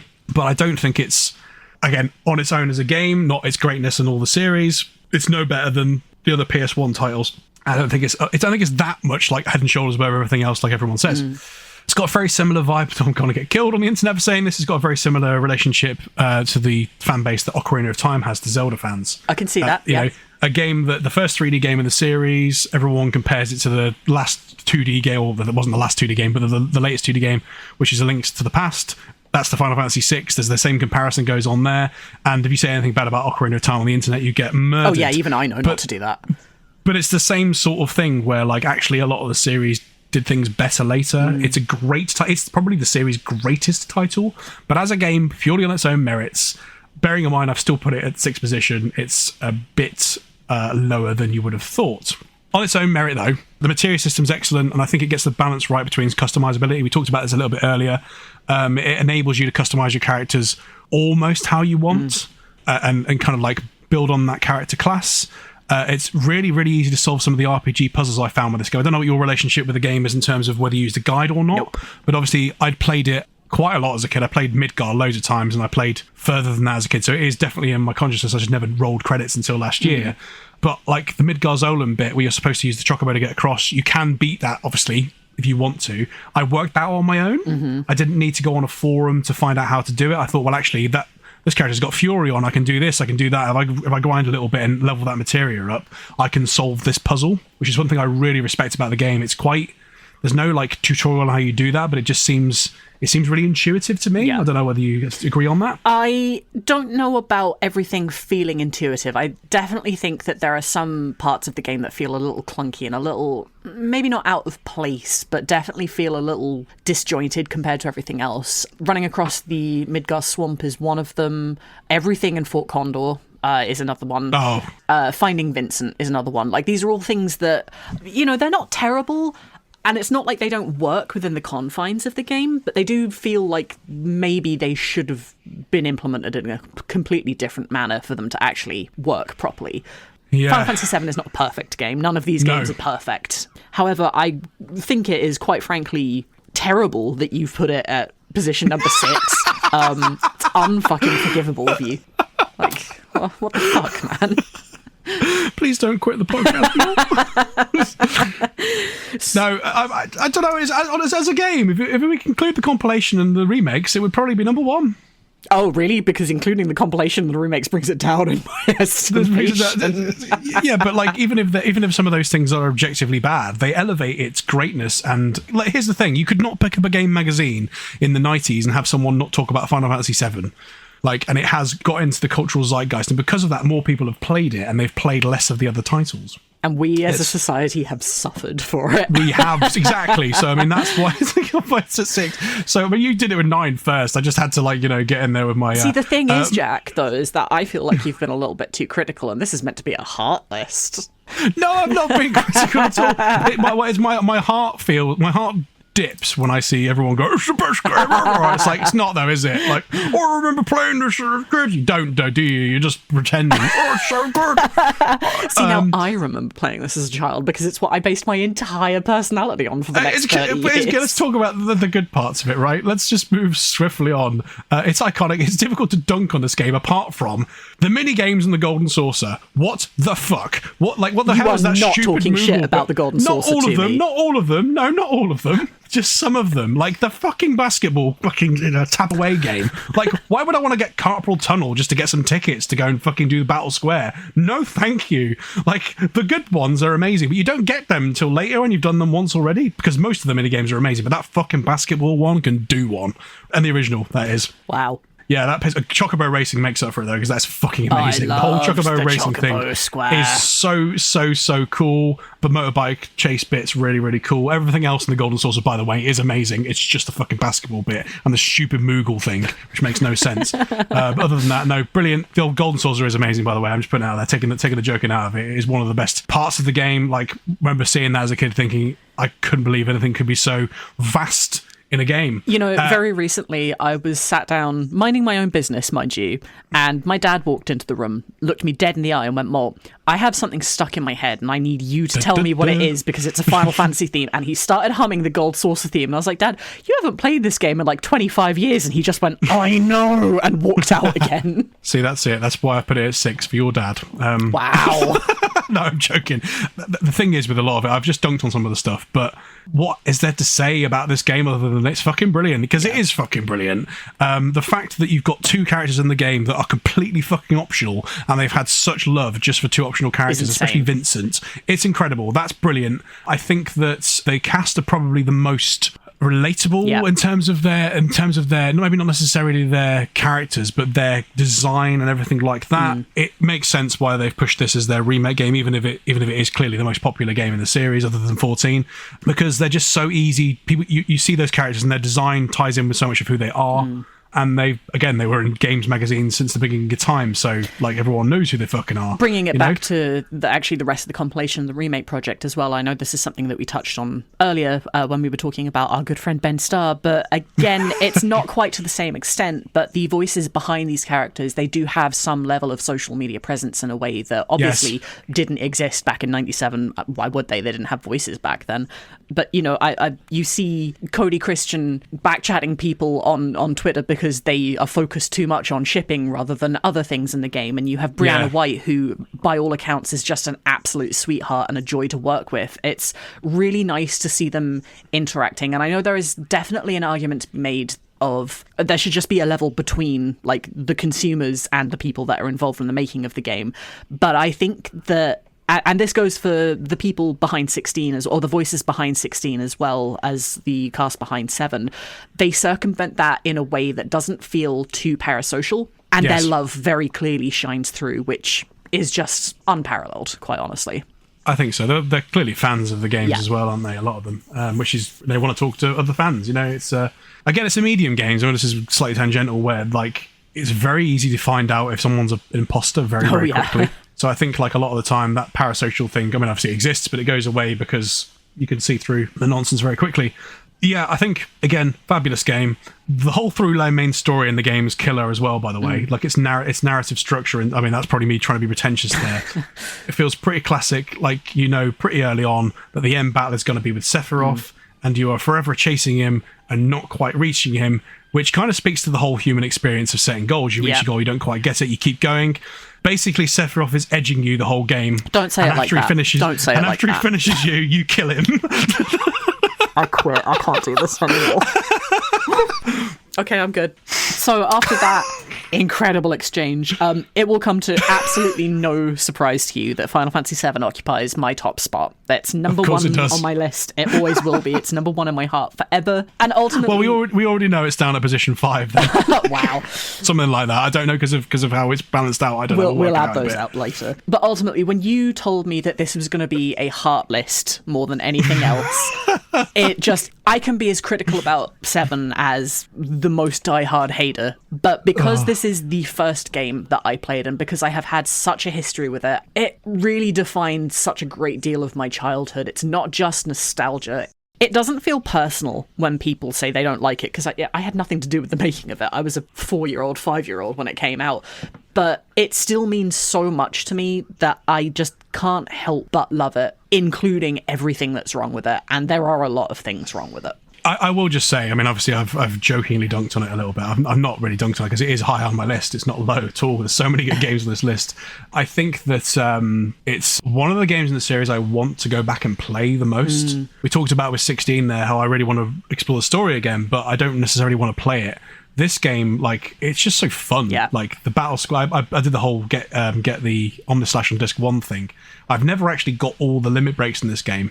I'd love to go in and do that and sort of like explore the game a bit more, because once you're playing this and you're absorbed in the world, it's just so good, isn't it? Right, the next one, this is position number 5, which was my Final Fantasy 13. Probably going to upset you again. It's Final Fantasy 4 as number 5. Okay, no, I'm not as upset this time.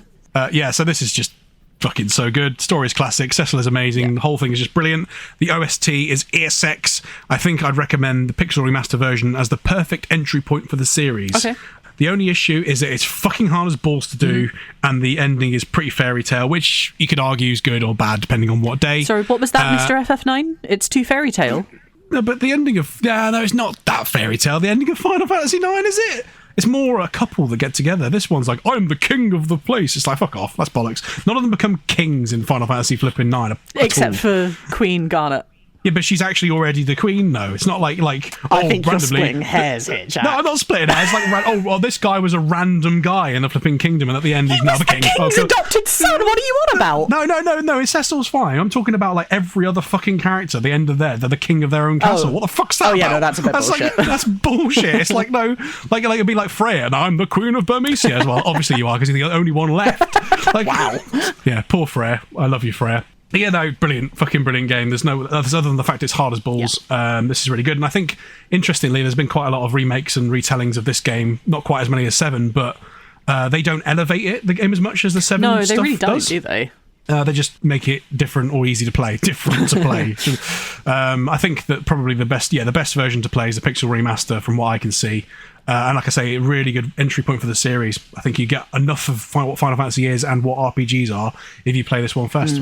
Yeah, so Final Fantasy 4 actually comes in at position number 4 on my list. So about the same, yeah. Yeah, I absolutely adore this game. I think it is fantastic. I love the characters. I love the world. You know, there really isn't too many bad things to say about this game, but it's not the best. It is very simple, and I can understand why it isn't to everybody's taste. No. The thing that gets me about it is that even though I adore this game, practically every single point in this game I fucking despise. I think there are maybe like 2 bosses in this entire game that I don't hate with a fucking passion of 1,000 burning suns. Like everything to do with... You have the trapdoors in the underworld. You have the ADS or CPU, depending on what translation, which fucking sucks, by the way. The Archfiends. Everyone has a problem with the Archfiends. And then if you're playing the DS version and you accidentally click on the wrong fucking square, you're transported into a battle with the super boss. This game is so hard that it makes it a challenge to actually enjoy. Like, I can say, oh, I love this, but then when people are like, but you fucking hate this, yeah, of course I do. Like, why wouldn't I? Stockholm Syndrome. It's like Beauty and the Beast. Really be our guest, plays the moon, Cecil. Like, it's like that, isn't it? No. Having said that, everything that you've said is completely correct. The music is wonderful. The cast is wonderful. Kane is there. Perfect game. 10 out of 10. No notes. Cecil is the best Final Fantasy protagonist. He's the one that I would most like to just hang out with. It's just such a fucking cool character. Like, what a legend. Like, and the fact is that they don't have any qualms about showing off that he's flawed. Yeah. And you show him grow from the beginning. Yeah.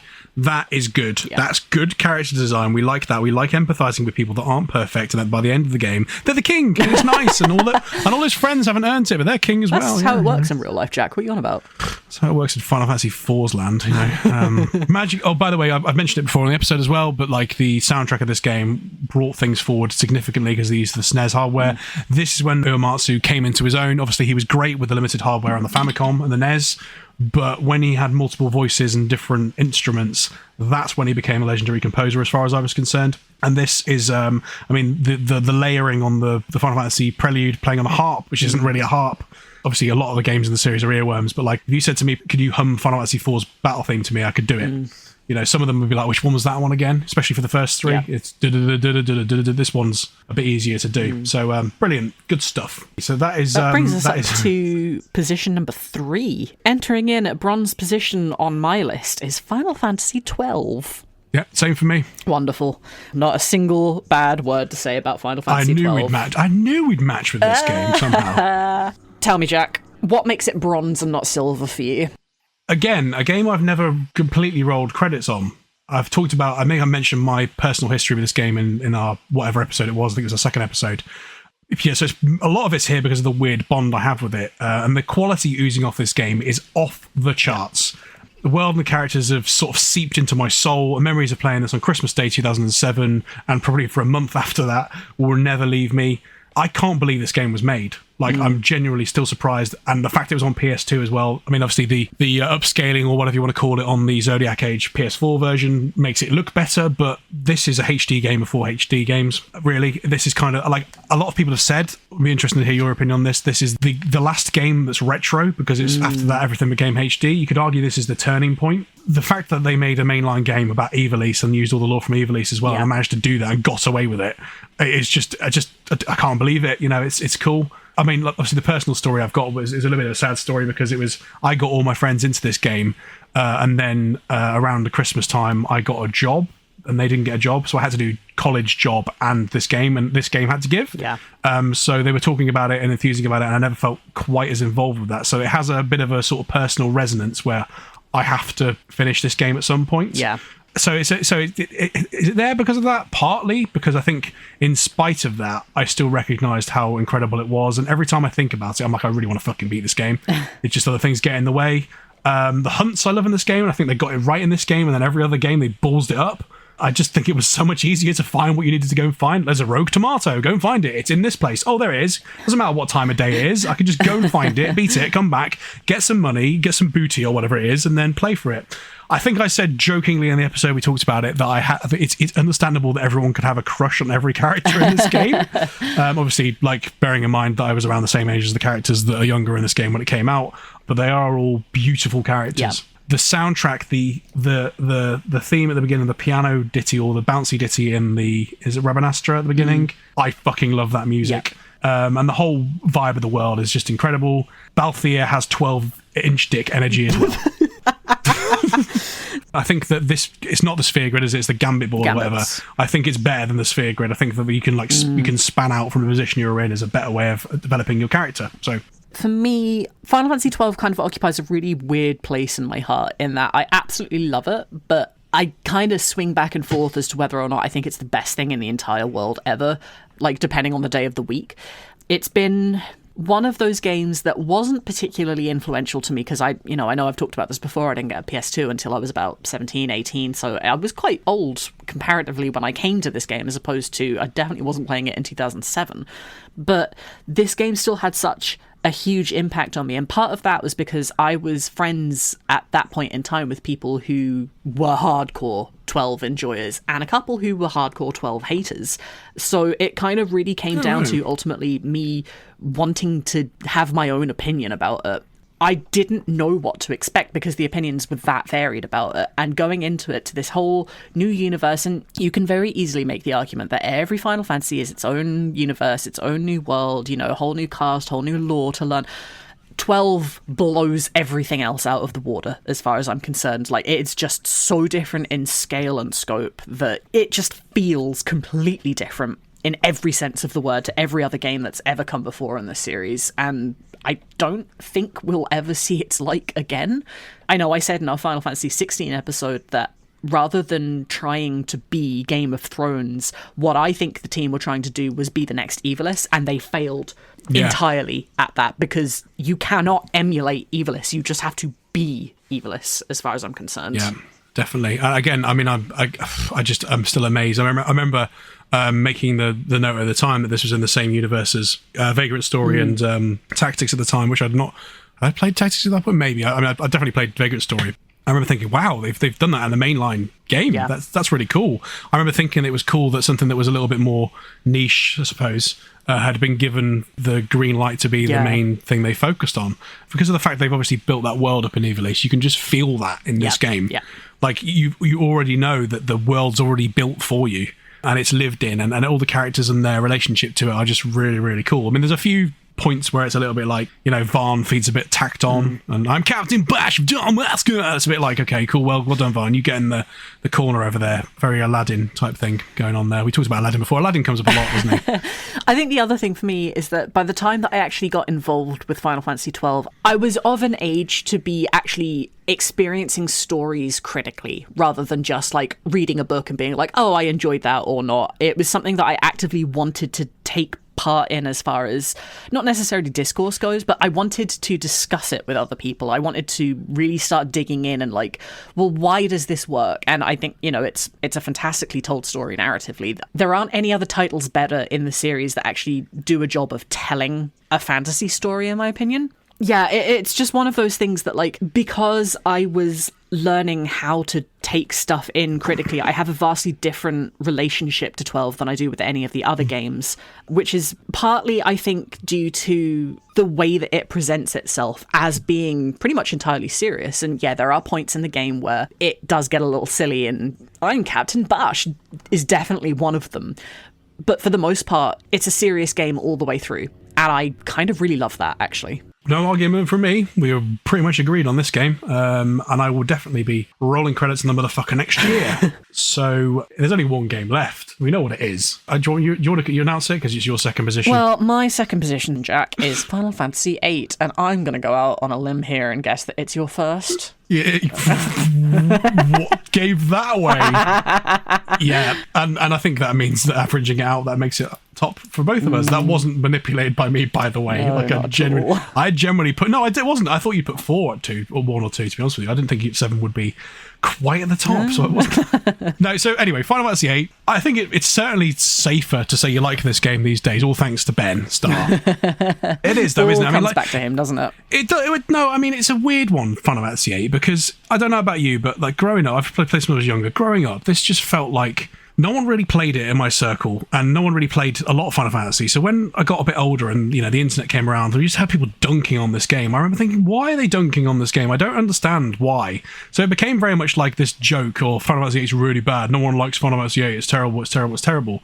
And it's only really been in recent years when like people have been coming out of the woodwork and saying, what the fuck are you talking about? This is an incredible piece of art, that I've thought, well, actually, you know what it is? And I think that the point about, we talked about how I thought 7 as a game's overrated earlier. I don't think that any of the criticisms this game gets, genuinely, like any of the other games around it, haven't got. You know what I mean? I think that some of the complaints about the seeds all growing up together and forgetting it is, I think, down to the timing of the release more than anything, because of course the way it's told is as if they all grew up together, they forgot it. That makes no sense. But of course it's because of the limitations that you don't see all the other kids that would have been at the orphanage.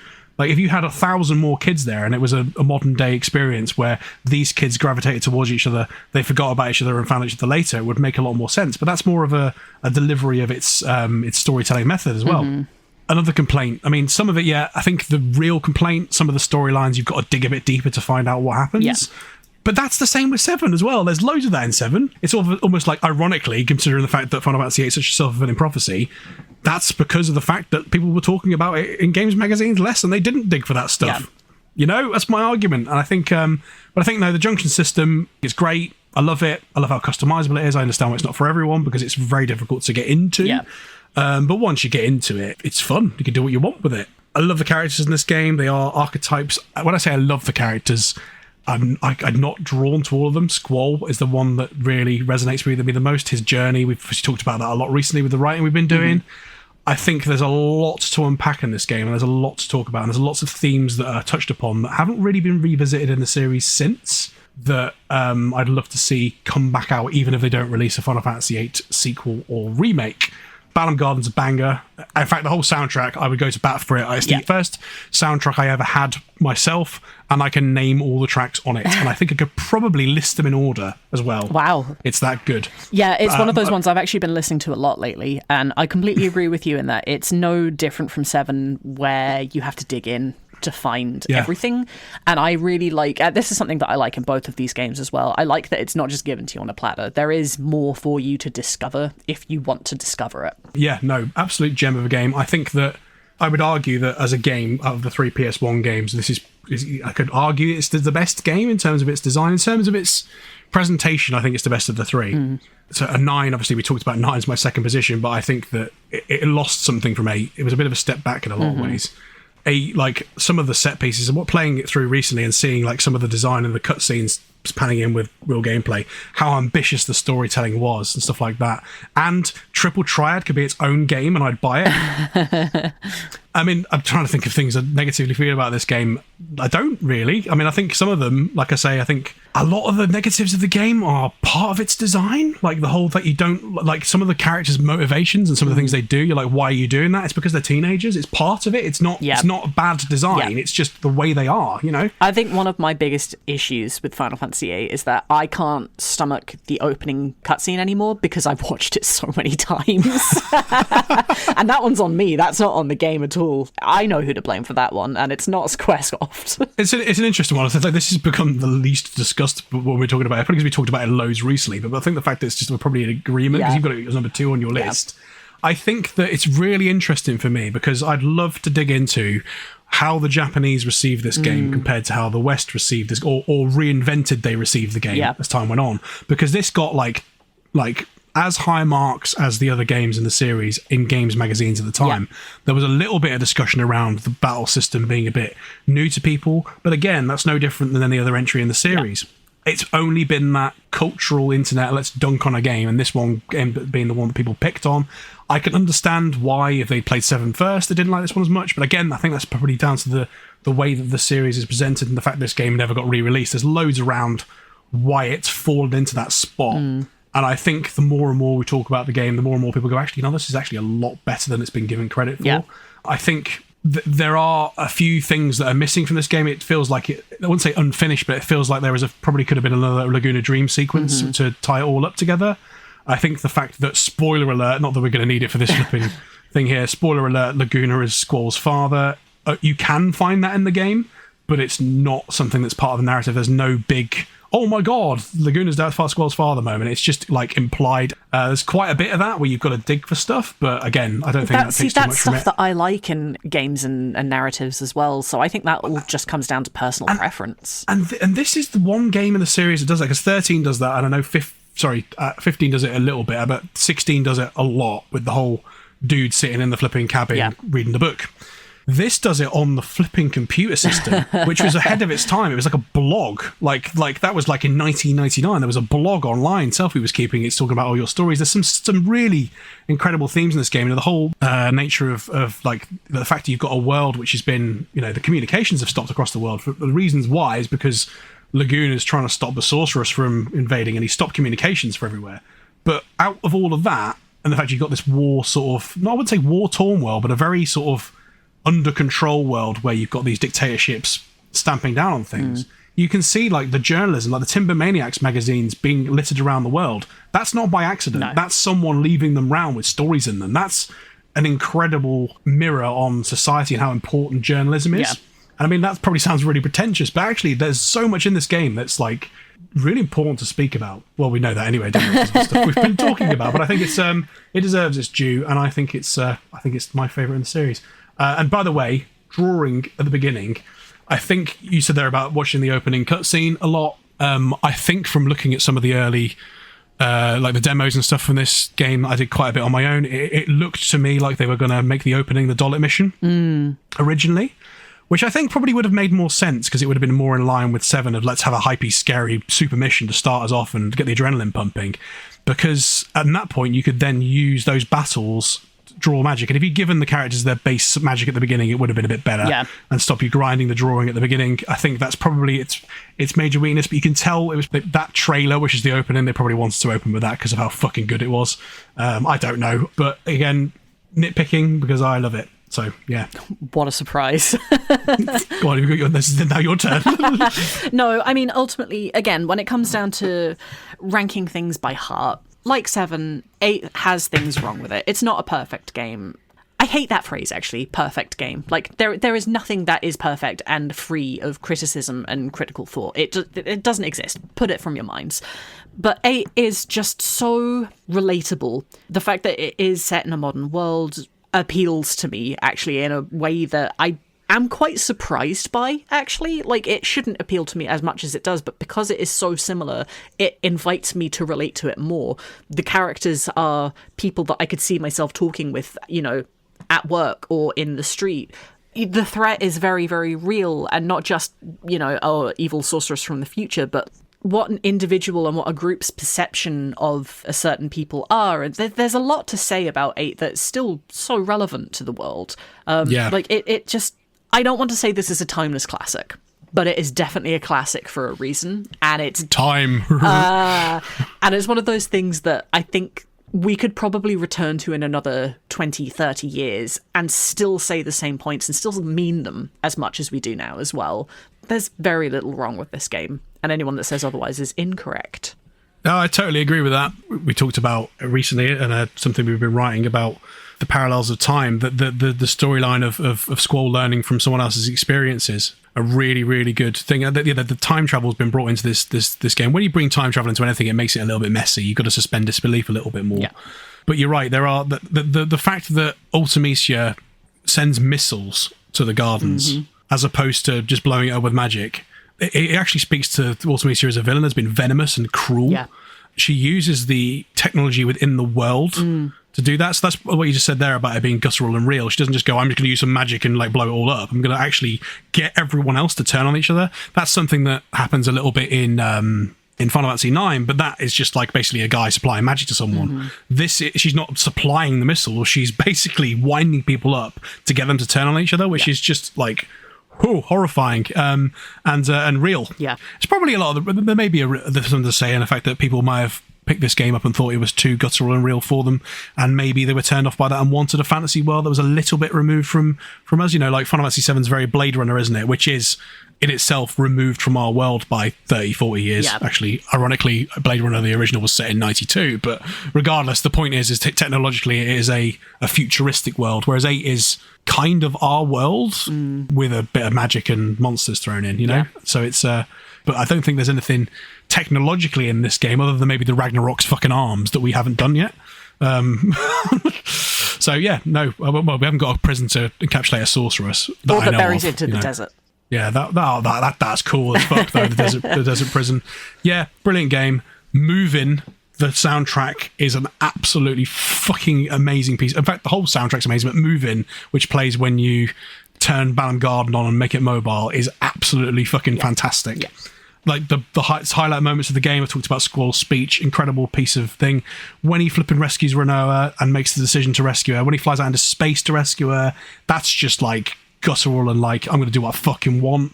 Love that moment, stuck with me. Also, I think I texted you this, didn't I? The moment where the missiles miss the garden and they save it. Every time that fucking gets me. It's like, oh my god, they fucking did it. It's just like the theme of having a bunch of characters that do something because of not what they've been told they need to do. They've done it because they think it's the right thing to do. It's because, of course, Sid sent them off on their mission. He's not told them, come back and save the garden. They've done that, and they're actually going against what he's doing. And they pretty much tell him, no, you're fucking wrong, and then flip the table and save the day. Love that. I think that's probably the best example I've got in fiction of that particular theme, personally. So... Okay, I think if you're done waxing lyrical about Final Fantasy VIII, I know you could go on for hours and hours. But we're done for now. Yeah. I've been totting up our combined points, and I think I have our final list, if you're interested in hearing that. I'm really pleased you've done that, actually. I'm really impressed you've done that, so that'd be cool. Let's do that. Right, so... there are 3 positions that are joint positions, according to our list. Now, we've gone back and given everything points based on what their order. So the 14th position will be given 1 point per title. Then a 13th position is 2 points per whichever title, etc., all the way on to first position, which gets 14 points. So, without further ado, and starting from the very bottom, in 10th place, we have Final Fantasy I. Combined 9th place, we have Final Fantasies 2 and 3. In joint 8th place, we have Final Fantasies 5 and 15. In joint 7th place, we have Final Fantasies 16 and 13. Then at position number 6, we have Final Fantasy 10. Position number 5, we have Final Fantasy 6. This is very confusing for me to read out, by the way. There are so many numbers going on. Position number 4, we have Final Fantasy 9. At number 3 is Final Fantasy 7. At number 2 is Final Fantasy 12. And to absolutely nobody's fucking surprise, in first place as best Final Fantasy of all time is Final Fantasy 8. See, looking at that overall, are you really bothered by Final Fantasy VII being so low on my list? Yes. Because it's coming at 3. Yes, I am. It's coming at 3. Yeah, no, I'm bothered. I'm big bothered. You and I, we're going to have words after this. It's still coming at number 3. What's wrong with that? Like, Bronze come on, like ain't top gold. 3. Bronze ain't gold. Like, I mean, come on, like it doesn't need to be the top game ever. I mean, come on, Have you never seen anybody argue on the internet before, Jack? Yes, it does need to be the best ever. Fuck you. Okay, well, when Final Fantasy VIII has a fair flipping bunch of friends around it that can flipping actually have like side content and stuff like that, then it's a fair competition. But Final Fantasy VII's been unfairly propped up, so Well, 3's tell fair. that to Kitase and Nojima, and not me. Well, I probably would. I'd turn around to Kitase and say, mate, 8 is your masterpiece. He'd nod and be like, yeah, I know. I don't know what everyone's thinking about this stupid game. The guy with spiky hair. Let's go for the River Phoenix lookalike every day of the week. So cool. So do we know what our overall list is going to be then? Like, actually, we're going to like break out those tiebreakers. I think we should probably do that. Like, That's a separately. good point. Okay. What do we have? So in that? tiebreakers then. We've got at position number 7, we have 16 and 13 coming in joint. I would put 13 above 16. So would I. Okey-doke. For position number 8, we have 5 and 15 tied. 5's better than 15. Ooh. Yeah, I'll agree with that. And then at 9, 2 and 3. We have to put 2 above. We have to do it because what we're talking about. It's the whole spirit of EXP required at this point, isn't it? Right, so what's our overall list then, which we will publish to BlueSky? I'm not saying all those numbers out again, so I will create a graphic and I will get back to you on that one. Cool, brilliant. Okay, so that was it from this very fun and very we're still friends at the end of this episode of EXP Required. Count your We'll be fucking doing this days, again. Jack. We'll be doing this again about other stuff, I hope. But yeah, no, anyway, so let's wrap up and thanks for everyone that's listened this year, because it's been an absolute blast, and we will hopefully, well, we definitely will be continuing, hopefully going from strength to strength. So where can everyone find you online, Mole? As usual, everyone can find me on both Twitter and BlueSky as @Adramalek. I have been posting a lot less as of late, but that is because I've been so busy with everything behind the scenes. You'll have to forgive me, guys. What about yourself, Jack? Yeah, I can be found on BlueSky. I'm not really posting on Twitter, occasionally communicating with people that I know post on there. But yeah, BlueSky is the home of EXP Required now, and probably me for the foreseeable. It's a lot nicer over there. So yes, that's where you can find us. And obviously also you can find our YouTube channel, which is EXP Required as well, or EXP-podcast, I think is technically the name for it, but it is EXP Required. And yeah, so get hold of us on there and follow us on there if you want to hear more of our ramblings and arguing. Thank you very much. Thank you very much to everyone. Time. Have a wonderful holiday, and we look forward to seeing you in the new year. Toodaloo. Bye.